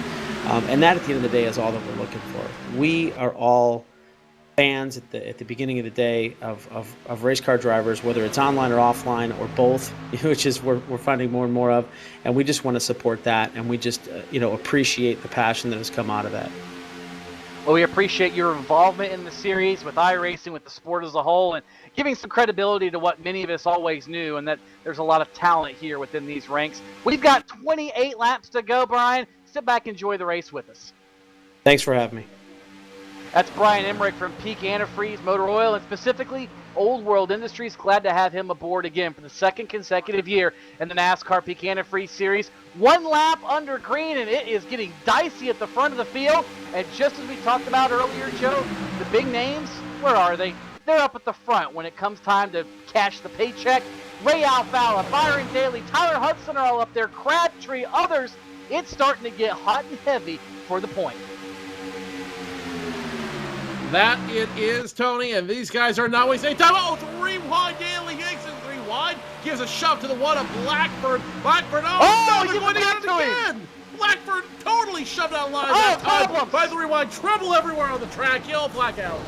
Brian Day caught a piece of it. It all started with Brian Blackford, who I think got the least amount of damage out of the whole deal. Brad Mahar just drove Blackford when he came back on the racetrack. That ended up catching the 27 of Cody Bias, Brian Day, Brandon Schmidt, Tyler Hill caught a little bit of damage as well, and a lot of others as they pile drove into the accident scene really had nowhere to go. But that all started with Brian Blackford coming back up on the racetrack, and just one of those racing deals. You get down late. He and Byron Daly were having some words with each other, and as he came back up to deliver the return shot, Joe, that's what shot him back down the racetrack to the apron, to where he had no choice but to either spin or try to shoot up in front of the field and control it the best he could. He took a gamble. The gamble did not pay off. And now you're seeing the aftermath all over the track. Again, another hard hit for Cody Bias and Cody Bias Racing, who is nearly eliminated from the race as a result of the last wreck. And now they've got a lot of figuring out to do as time runs out. We are just about 25 laps away. 3/4 of the way done with this race, 25 laps to determine who's going to walk away the champion of the 2015 race at Daytona International Speedway. And Tony, as we predicted earlier, the gloves are coming off now. Yeah, we didn't see a lot of hip checking, a lot of side swiping, whatever you want to call it. But Byron Daly and Brian Blackford, strange it was just those two, just partook in that on the back straightaway. And those guys were teammates one race ago at Homestead, Miami, a few months ago. I mean, they're friends. They've raced together. They've shared setups, but somehow a disagreement between them. And it makes you wonder if maybe there's a new renewed spirit between both of those drivers, Brian Blackford and Byron Daly. We've documented Daly and what he's done, but Brian Blackford, that in itself, Joe, is a very inspirational story that he's even where he is right now. Ran into Brian, and for that matter, Ray Alfalla during the ARCA race at Daytona in the garage. He and I chatted for a little bit. He said, I might have 1 or 2 more surgeries scheduled for this deal, but I'm good to go, and I'm feeling pumped up and ready to roll. And if you're wondering what I'm talking about, Brian was involved in a karting accident, probably 6 months ago it seems like, Joe, where he was severely burned, had to have elbow replacement surgery. He was torn up pretty doggone hefty, and they were able to put him back together. They thought he would never be back in a sim car anytime soon. He didn't miss a single race. He's been back in karts. He hasn't let him slow him down one iota, and that in itself is a pretty inspirational story behind Brian Blackford. Yeah, Brian Blackford, what an incredible comeback he's had, and it's always really inspiring to see that. It's always really great to see him and to see that his spirit has not been broken by that. Anytime you climb into a race car of any type, you take a little bit of risk. You take a little bit of your own life into your own hands. And he decided to demonstrate just that when he had his karting accident. But, the will to race is bigger than that. And it's good to see him so excited and so thrilled to be sim racing, to be racing again. And, we certainly wish him the best in what he's got to endure coming up. Of course, this is not what he wanted to see. Let's kind of recap the running order for you. We've had some shuffling due to accidents, pit stops, things of that nature. 25 laps to go that time as they crossed the stripe under this yellow. It's getting down to crunch time, no doubt. What do we got? 62.5 miles left to go.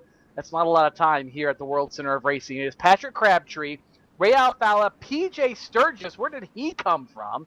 Byron Daly and Tyler Hudson, the top 5. Then Nathan Wise, who got that track position earlier. He's maintained it. He is 6th. Tyler Laughlin, who started back in 37th. Brandon Schmidt, Tyler Hill, Timo Ivonen make up the top 10.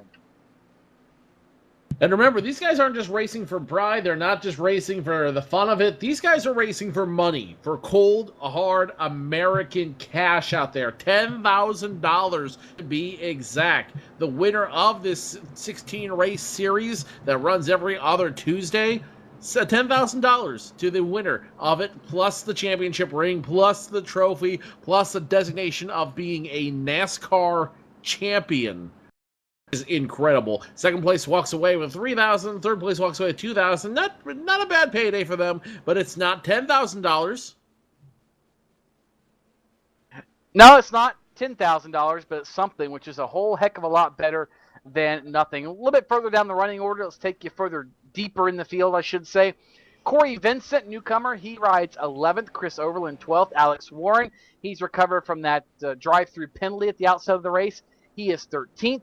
Adam Gilliland, despite his accident, 14th. Danny Hansen is 15th. Then comes Landon Harrison, Matt Busa, Justin Bolton, Kenny Humpy after an accident or two, and Sasha Wessler, the Frenchman, currently being scored in the 20th spot. As the lights go off the pace car real quick, we'll take you down the rest of the field. Kevin King, Michael Connie, Rob Ackley, Chad Lawton, Brian Day, your top 25. Michael Johnson, Alex Scribner, Brian Blackford, Trey Eidson, Stephen Gilbert, your top 30. Taylor Hurst, Jake Sturgis, Brad Mahar, Casey Tucker, Brian Schoenberg, Andrew Fash, Alan Bowes, still scored somewhere on the track. Benjamin Burmeister, Nick Ottinger, Brad Davies, Tom Lewandowski's, for all intents and purposes, out of the race. Note for Sasha Wessler fans, looks like he came down pit road and now he is back at the tail of the field, topping off the fuel tank. And that's something, Joe, that we really haven't talked a lot about. We've had a couple of cautions. We should be in the fuel window, but nobody 100% for sure is within their fuel window except some of these drivers that came in under these cautions and topped off the tank. Could we see another fuel mileage race here at Daytona? Remember, Dale Earnhardt Jr. won one a few years ago. I think it's entirely possible because, as you mentioned earlier, there is no overdrive finish. There's no green, white, checkered, and there's no multiple groups in. So, no, it's entirely possible.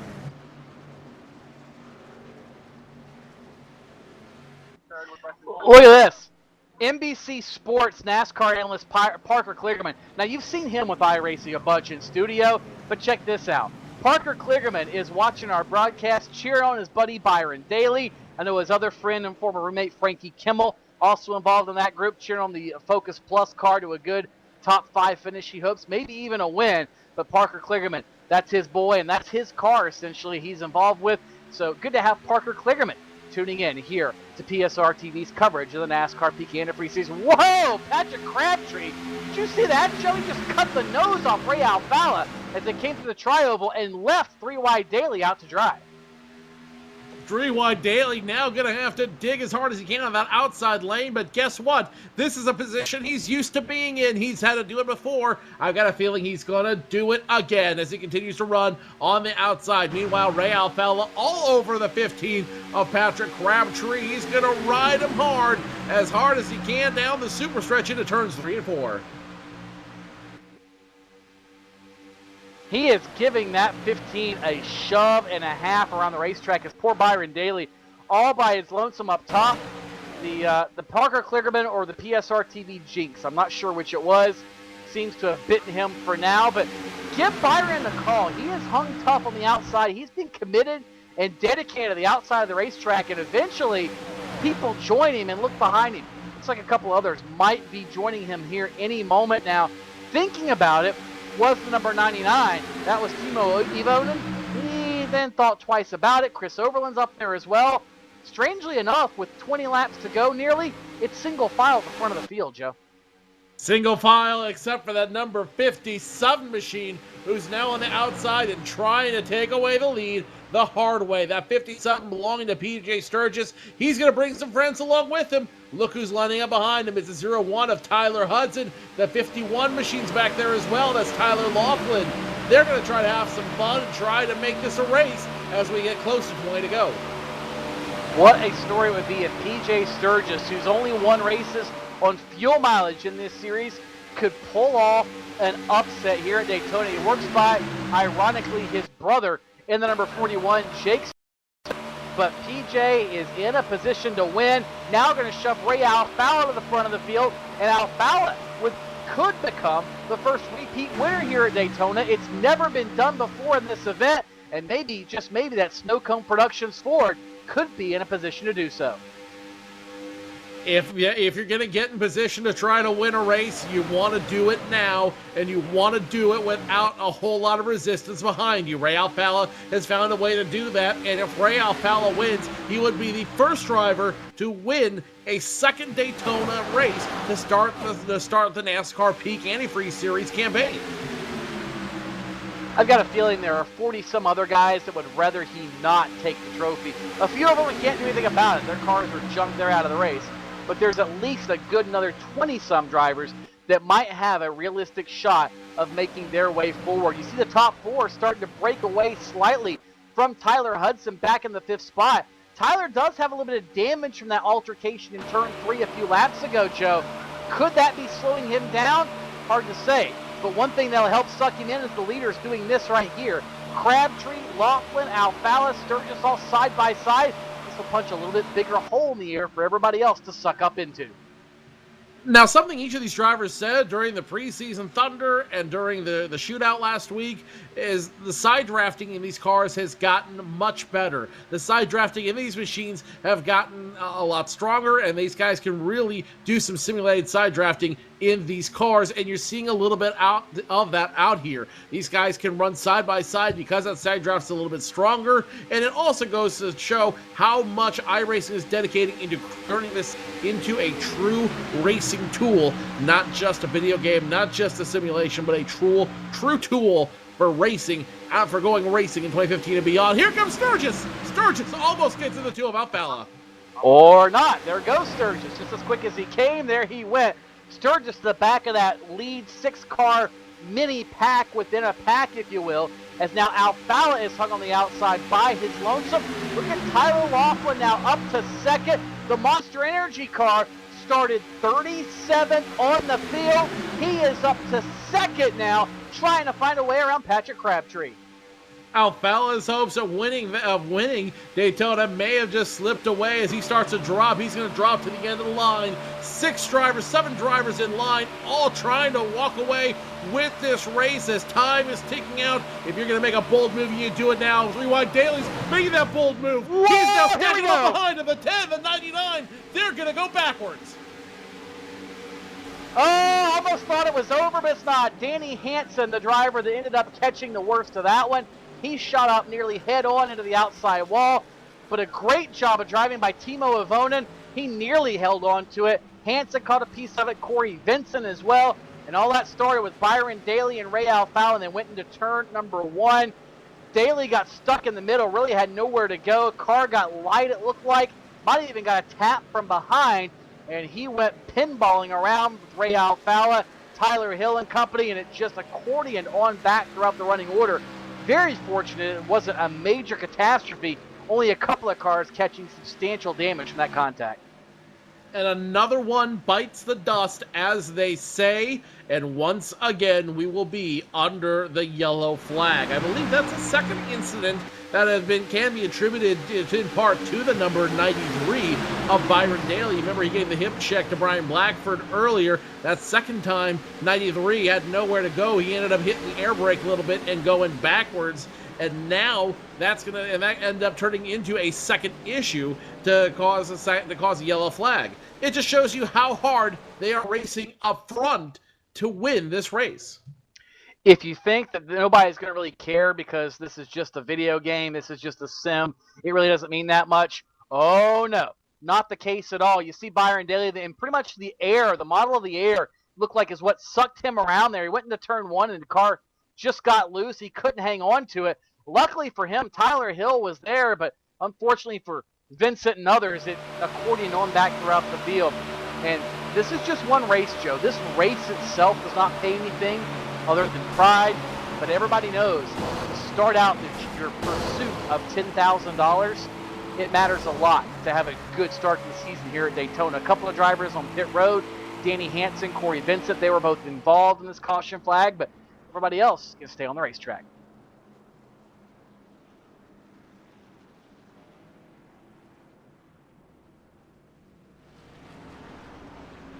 So here we are. When we go back to green flag racing in just a few laps, we should be plus or minus a 10 to go. Remember, there's no overdrive, there's no green-white checker finish here, so what we could be looking at when we go back to green flag racing is a green flag that could decide this race, Tony.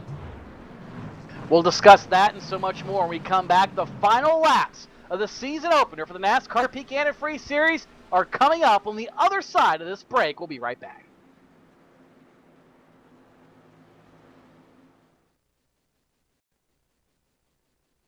Sorry, guys. I never would have thought making duck calls would have stirred up this much excitement. No kidding. You got him coming up here. Shortcut time!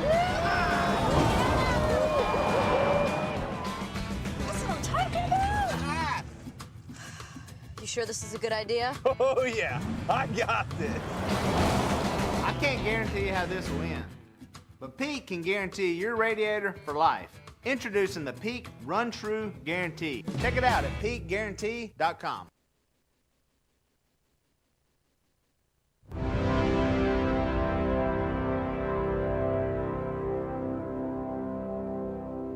Race fans, it's time for those most famous words in motorsports.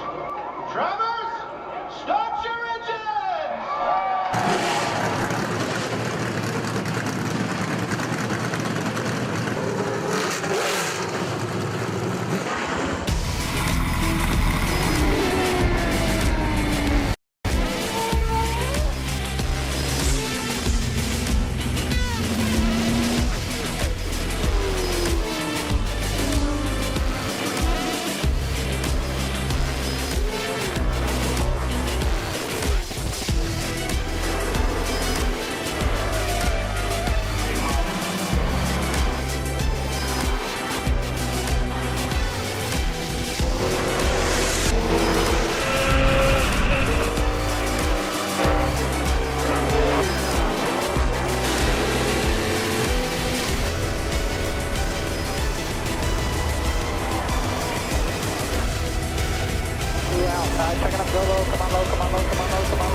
Michael Conti comes up at a corner number 4 to the checkered flag. He wins his first NASCAR iRacing.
Welcome back to Daytona. Green flag with 12 laps to go. What does that mean? There's not a whole lot of time to get the job done. Just 30 miles remain in the season opening 250 miler here at the World Center Racing for the NASCAR Peak Antifreeze Series. 12 laps, and Joe, as we hinted before we went to break, just 12 laps. There is no overdrive finish, no green-white checker. It is a race to lap 100, whatever flag the race might be under at that time. That's absolutely correct, and something very interesting to consider here.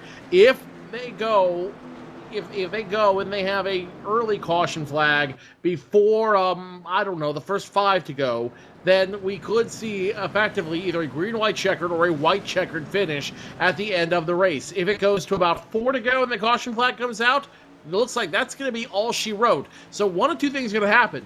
Either we're going to have a caution flag come out and have a as close to a green-white checkered finish as we can get, or these guys are going to race as hard as they can for the next 8 laps, and the race will be over.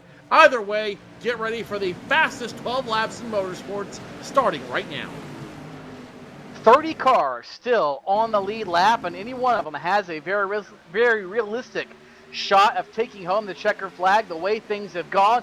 Green flag is in the air, and on the brake, Patrick Crabtree gets the jump for Tyler Laughlin. He falls back to Tyler Hill, trying to hope to get a shove from him. And look in second, the 24. Where did he come from again? Nathan Wise. That gamble from earlier has paid off. He is in a runner-up spot at Daytona with less than 30 miles to go. And look who's right behind him, the 2 of Ray Alfala, the 93 of Byron Daly. They're still in the mix. Now climbing on the outside, it's going to be the 51 of Tyler Laughlin, the 9 of Tyler Hill's in the mix as well. And now on the outside lane, it's going to be the 82 of Alex Warren. He started a lap down. He's now back in the top 10, and the 57 of PJ Sturgis. He's in the mix once again as well. It's going to be a crazy finish. No doubt. Everybody trying to plot their marks right now, figure out where they want to go. The moves are in the mind. It's just a matter of executing. And Joe, because of that lack of a green-white checker finish, as you ride on board Tyler Hill, who picked up his first Pro Series win last season at Charlotte, or excuse me, the off-season, I guess, for this series at Charlotte. This is when you've really got to think about when to make your move. Do you make it now so if the caution comes out, it's made? Do you try to hold on so if the caution comes, but then you risk the caution coming out? There are so many things going through drivers' minds at this juncture of the race. I'd hate to be a driver at this stage. 10 laps to go at the World Center of Speed as the 93 almost gets sideways coming across the start-finish line. Why would you hate to be a driver? This is the most exciting racing. This is the most exciting white-knuckle racing you'll ever do in your life. In this race at this time, with all these guys surrounding you, trying to be the best, trying to start out the 2015 campaign on the right foot. The 15 of Crabtree holding off the 51 as we're about 9 1/4 left to go. The 51 trying to make the lead for the first time. About 10 to 12 cars still in this lead pack at the very end. The double clutch Menard Chevrolet to Chris Overland trying to hang on, but up front's where the action's at. Look at the 15 of Crabtree trying to block both lanes, and now Tyler Laughlin gets a run on him. Tyler Hill pushing on the outside with the 24 of Wise down on the bottom. It is 2 cars versus the world. So far, Tyler Laughlin and Tyler Hill not having the greatest of luck, but they are holding their own, side drafting, squeezing, pinching the bottom lane for all it's worth. Look at Crabtree hold on the best he can, but Laughlin desired to win, or has the desire, to win here at Daytona. Man, oh man, it's amazing what a little bit of willpower will do. 2 by 2, they continue to run through turns 3 and 4. If Patrick Crabtree wins, this would be his first win in the NASCAR Peak Antifreeze Series. In fact, if any one of those top 4 win, it would be their first win in the NASCAR Peak Antifreeze Series tonight, and it looks like we will have not only a new winner, but a new Daytona winner as well, and the tradition will continue once again. Crabtree wants it to be his name etched in the history books, but 3 other drivers, maybe 4 other drivers, 5, you consider the 93 of Daly in there, don't want to make it happen. Here comes number 51 of Tyler Laughlin one more time. What was 12 cars has now begun to shrink down to 8 cars that have a shot of passing for the lead. 6 of them on the bottom of the racetrack, 2 of them up top. And to be in a very realistic spot as the laps click off, so you've got to be in this lead pack. And we've seen very few people now with all the damage all the attrition, they've had a shot to really be up here. Some slower traffic ahead, that's not going to pose an issue as they work by Michael Conti, the defending series champion. Look at Tyler Hill. There was not a hole there, but he made one. He abandoned Tyler Laughlin. Tyler Hill said, forget you, dude. I need somebody else to go to the front. Now here comes the 57 to PJ Sturgis. He's going to go high. Ray Alfalla flirts high. Tyler Hill flirts high. Check that the 51, like a jigsaw piece in a puzzle. He will move down low. Now he's going to try it high once again. Here comes Ray Alfalla high. PJ Sturgis goes high as well. And with 6 to go, it's going to be a 7-pack for the win. A handful of laps to go. 15 miles is all that's left. Tyler Laughlin has been dedicated to the high side. He thinks that's his ticket to victory. Ray Alfalla decided to change lanes. Look at Sturgis. Warren up there as well. It is 2 by 2 by 2, 4 rows deep. Who is going to win the season opener at Daytona? Tyler Laughlin wants to make it him. Patrick Crabtree wants to make it him. And Ray Alfalla wants to be the first repeat winner at Daytona International Speedway. Twitter going crazy using the hashtag #NPass as we watch this race come to an end. 5 to go as they cross the start-finish line here at Daytona. And it's still no change up front. 15-51 and Ray Alfalla waiting for 2 drivers to make a critical mistake. And Joe, we talk about every driver in this lead pack. It would be their first win at Daytona if they could claim victory. Alfalla, the only one who has won here at the World Center of Racing before. Does that work for him or against him, you think, here? He's got a little bit of experience, but everybody else has got the youth, the enthusiasm, the inexperience. And look at Laughlin. He just ditched Ray Alfalla like a bad habit. Laughlin puts the Monster Energy colors at the top of the scoring pylon. Laughlin almost got into the 15 of Crabtree. Now Crabtree's going to go high. Check that. He will go back low as he tries to figure out the 9 of Hill. Hill's going to start getting a little wiggle there through the tri-oval. Remember, if the caution flag comes out of this juncture, the race could be over as now the 15 of Crabtree gets side by side with Hill. And look who's behind the 82 of the 82 machines now in the mix. Joe, look ahead of him. Danny Hansen on the bottom. Hill luckily go to the apron. Timo Ivonen, same thing. That was nearly catastrophe for the leaders. They're able to get by them, no problem, as they still continue into the banks of turn number 3. Crabtree fending off Laughlin and Alfalla. As you ride over with Laughlin, look at him, pushing the 15 of Crabtree to the stripe.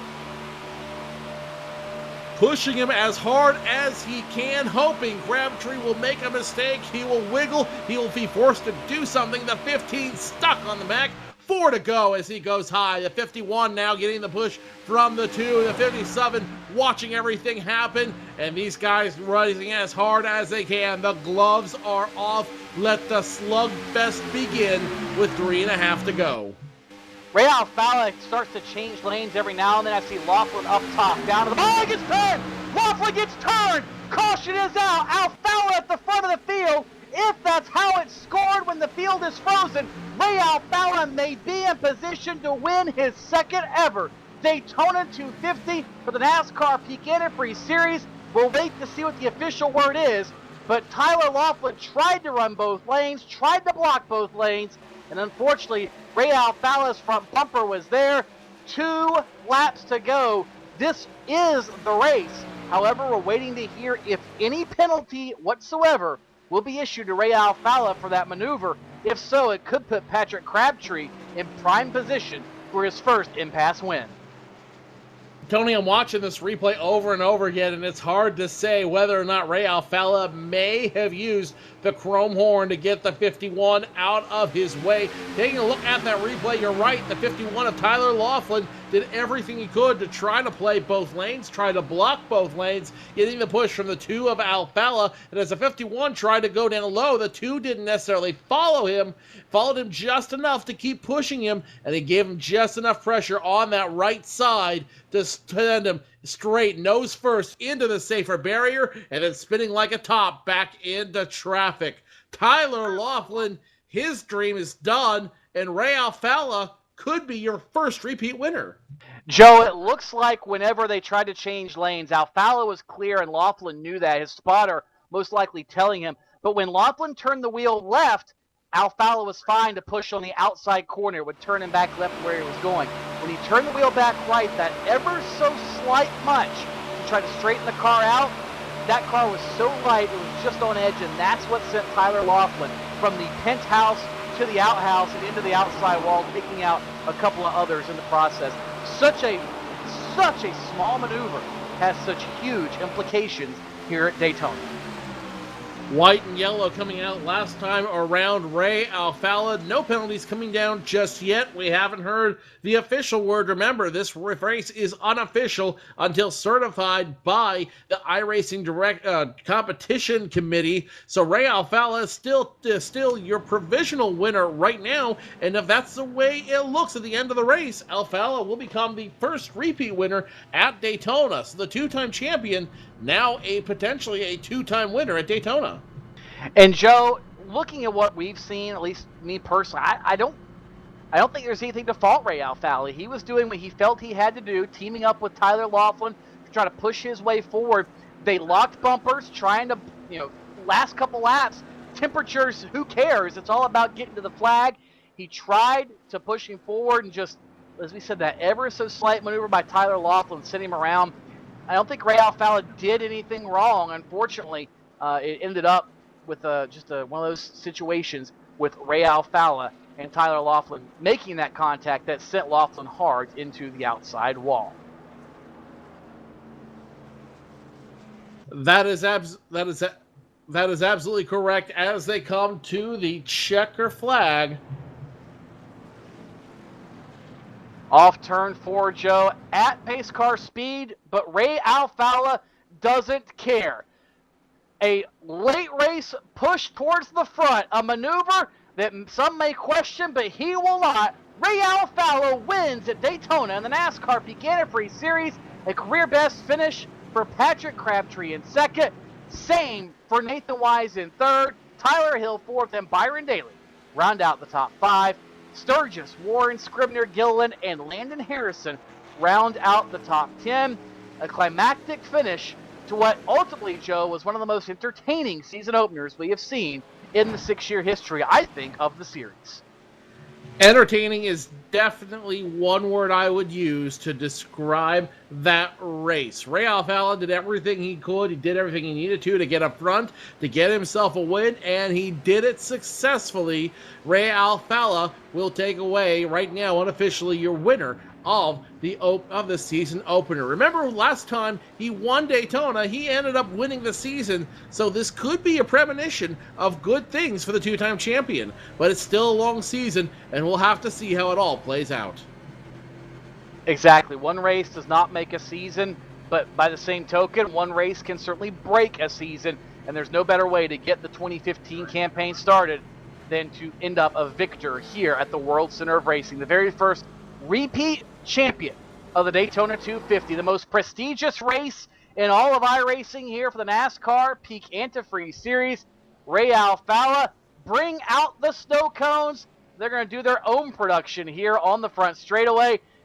The Slip Angle Motorsports driver gets congratulations from his teammate Brian Blackford, and donuts commence here in the infield, the ball field grass at Daytona International Speedway. Ray Alfalla has won at Daytona. Don't go away, fans.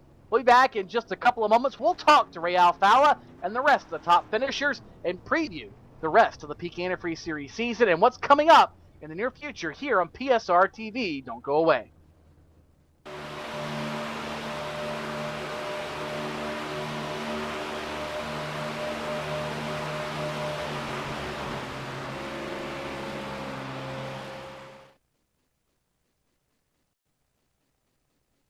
Sorry, guys.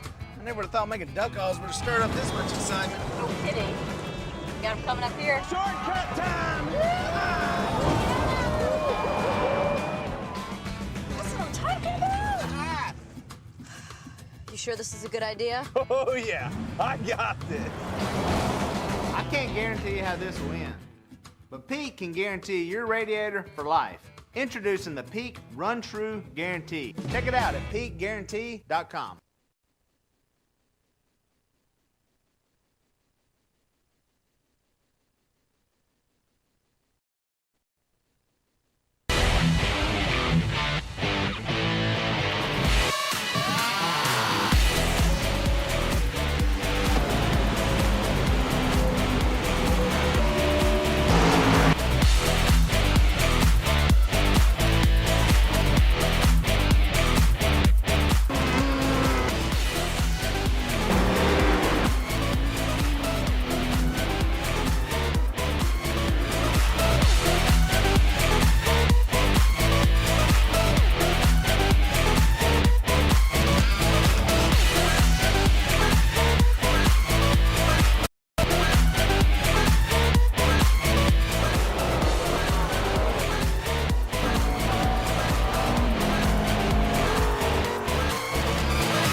cars are lined up on the grid. The iRacing.com World Championship Grand Prix Series. We are underway. They all come down into turn one for the first time.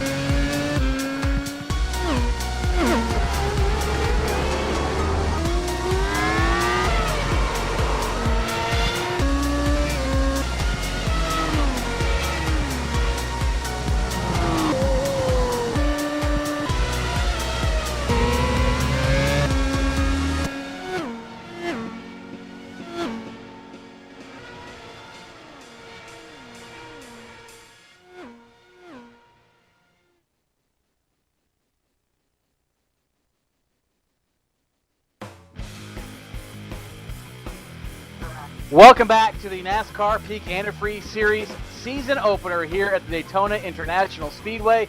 250 miles of action has finally concluded here at the World Center of Racing, and the winner, none other than the two-time series champion, Ray Alfalla. He's hanging out in victory lane with our very own Joe Cortez. Joe?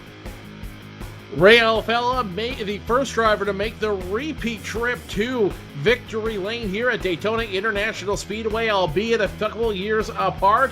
But Ray, congratulations on being the first two-time winner here at Daytona.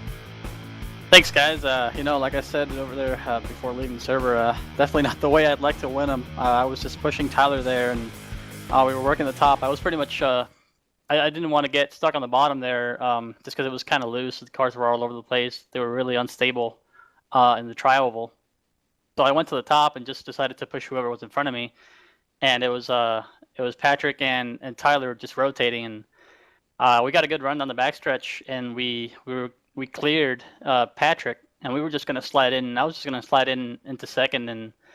And I mean, I was just looking for a top 10 coming into this race because I've had so many issues with this race in the past. So I just got to apologize. It was just one of those bumper lag hooks. I've never even seen it like that. Normally when somebody gets hooked like that, it would be me. It would be the second place car. So I've never seen it happen like that on the straightaway. But I mean, I've had so many weird things happen to me at Daytona. I guess it's in my favor this time, even though it's at the expense of Tyler. So I apologize about that. But yeah, you know what a race.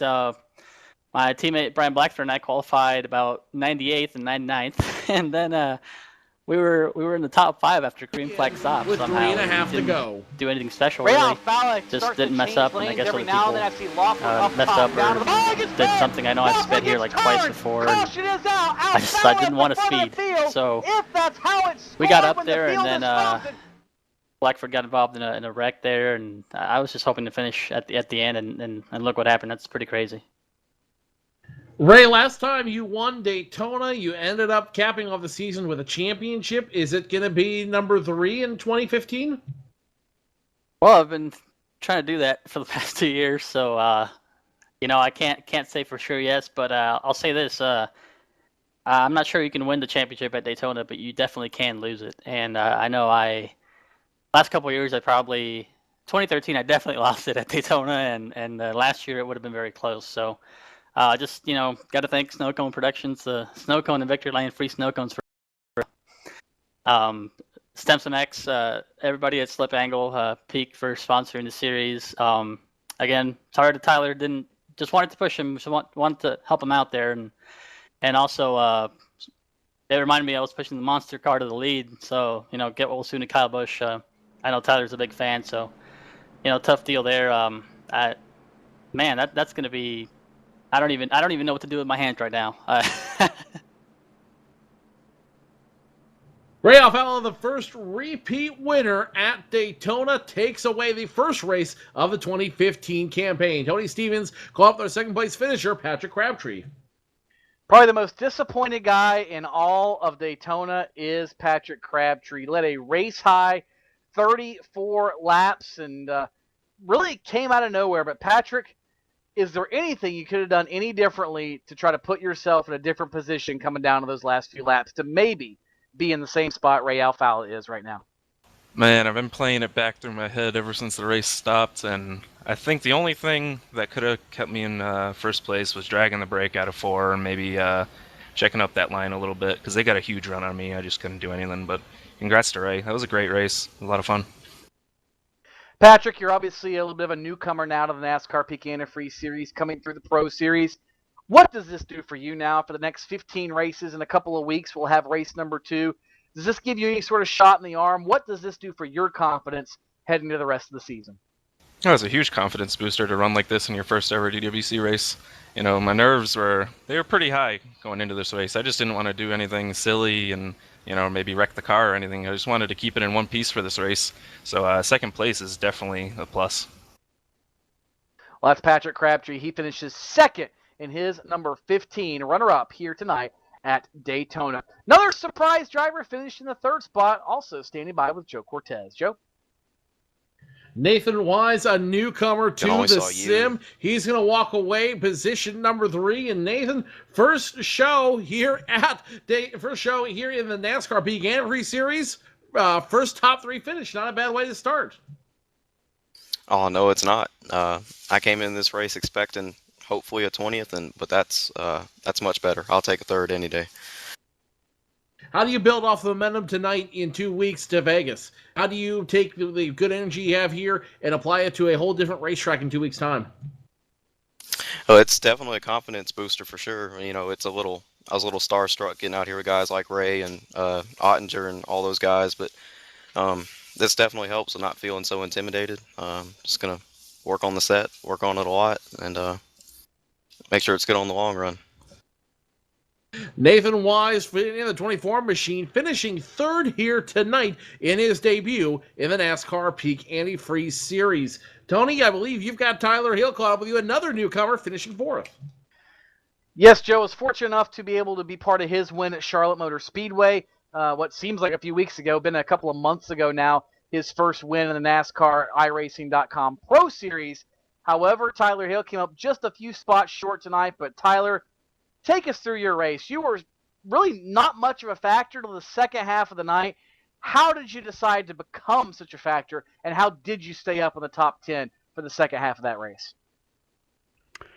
Oh well, it was a full race effort. We knew it was going to be a long race, and I don't know if you documented where we started. We were the last car, so we had the last pit box, and we figured in the early goings that we were just going to take it easy, keep the car in one piece, and see if once we got past halfway, if we could start moving forward. So we hung out there for a long time, and we started having some of those cautions, and we were just fortunate enough where we were far enough back we could miss a few of them, and then got some track position. Still had a few of our teammates left. I was working there with Tyler towards the end of the race, and we were working really well together, and felt like on that last restart that we were in great position, nose to tail, and it just didn't quite work out our way. I hate it for him getting spun right there at the very end, and kind of losing what we'd worked for that entire last segment. But overall, I mean, 4th from 43rd, I don't think you can ask for much more than that. And getting started with the season, I'm more than happy with that. I'm actually tickled. I think tickled for any driver moving up from the Pro Series to the NASCAR Peak Antifreeze Series is an accurate description. A couple weeks to move on, I asked the same question to Patrick Crabtree. What does this do for you and for your program and for your team moving forward now? Where does this stack, and how does it affect you for the next 15 races?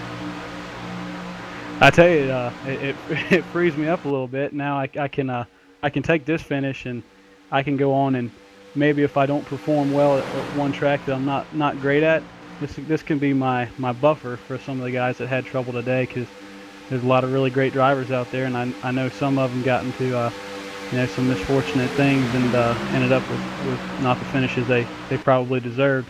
But that's Daytona. I just got to thank everybody at Cody Bias Racing.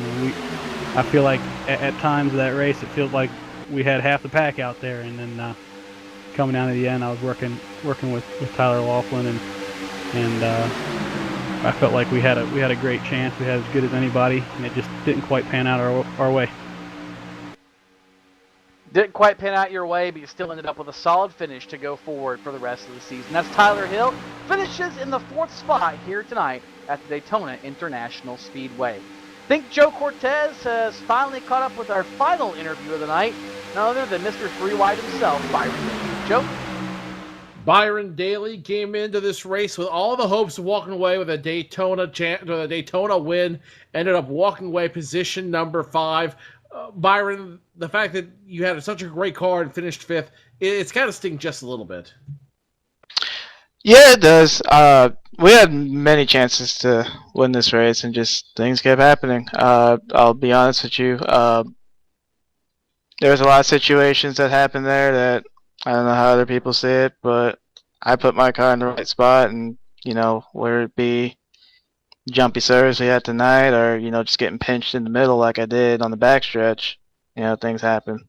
So it was a good night, good car. Gotta thank the guys at Drill Isle. They come up with some great stuff, and it was fast, so it was good to be up front.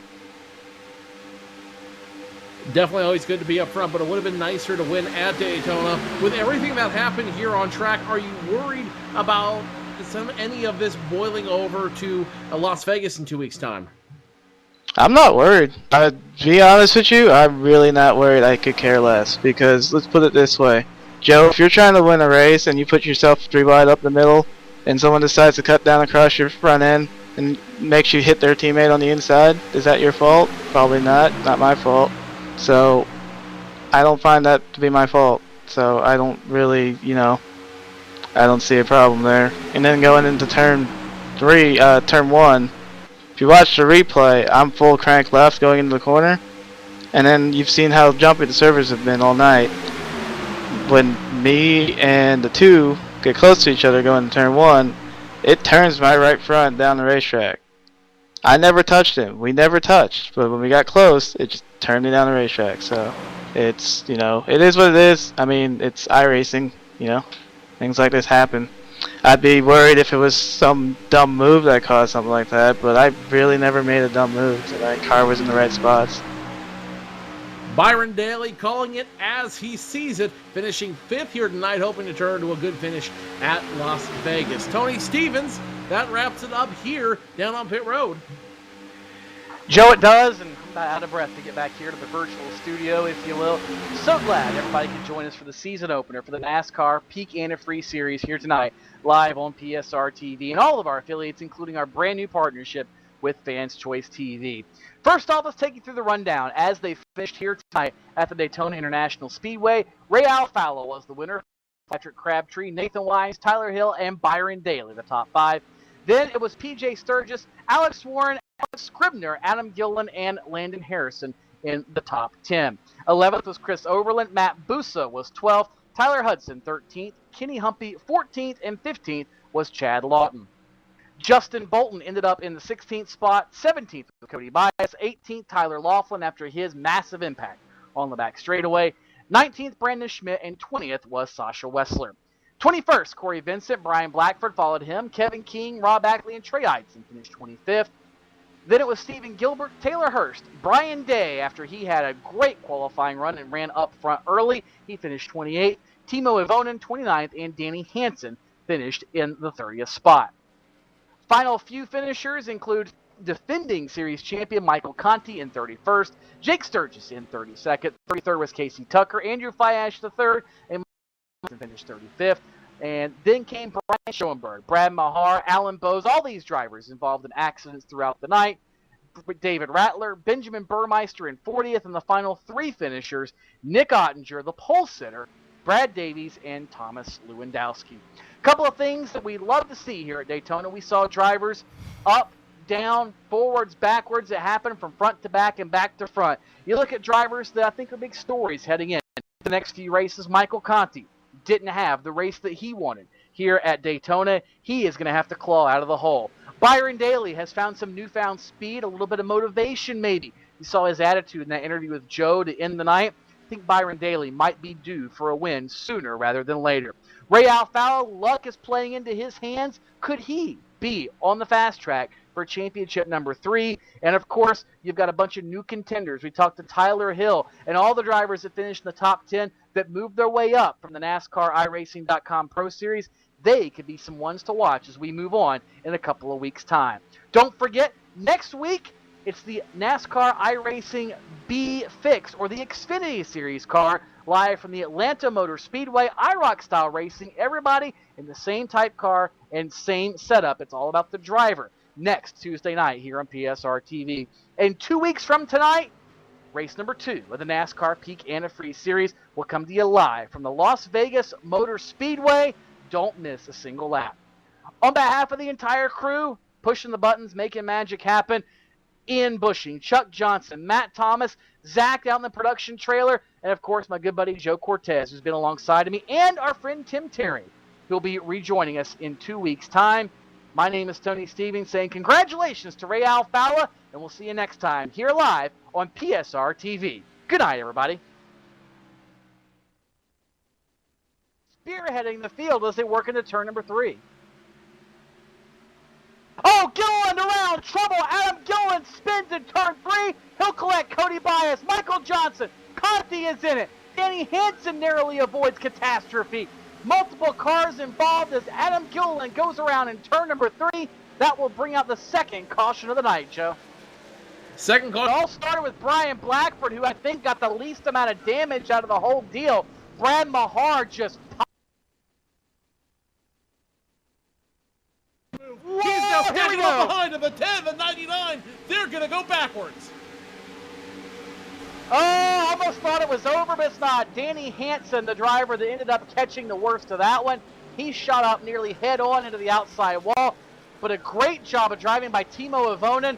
He nearly held on to it. Hansen caught a piece of it, Corey Vinson as well, and all that started with Byron Daly and Ray Alfalla, and then went into turn number 1. Daly got stuck in the middle, really had nowhere to go. And unfortunately,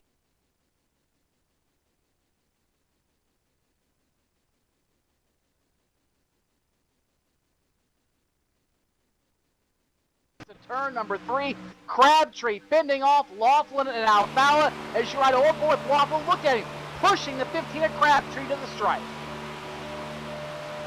Pushing him as hard as he can, hoping Crabtree will make a he will wiggle, he will be forced to do something. The 15 stuck on the back, 4 to go as he goes high. The 51 now getting the push from the 2, the 57 watching everything happen, and these guys running as hard as they can. The gloves are off. Let the slugfest begin with 3.5 to go.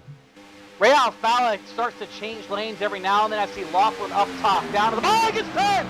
Laughlin gets turned. Caution is out. Alfalla at the front of the field. If that's how it's scored when the field is frozen, Ray Alfalla may be in position to win his second ever Daytona 250 for the NASCAR Peak Antifreeze Series. We'll wait to see what the official word is, but Tyler Laughlin tried to run both lanes, tried to block both lanes, and unfortunately, Ray Alfalla's front bumper was there. 2 laps to go. This is the race. However, we're waiting to hear if any penalty whatsoever will be issued to Ray Alfalla for that maneuver. If so, it could put Patrick Crabtree in prime position for his first impasse win. Tony, I'm watching this replay over and over again, and it's hard to say whether or not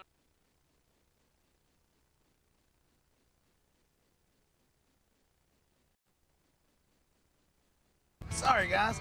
I never would have thought making duck calls would have stirred up this much excitement. No kidding. You got him coming up here. Shortcut time! That's what I'm talking about. You sure this is a good idea? Oh, yeah. I got this. I can't guarantee you how this will end, but Pete can guarantee your radiator for life. Introducing the Peak Run True Guarantee. Check it out at peakguarantee.com.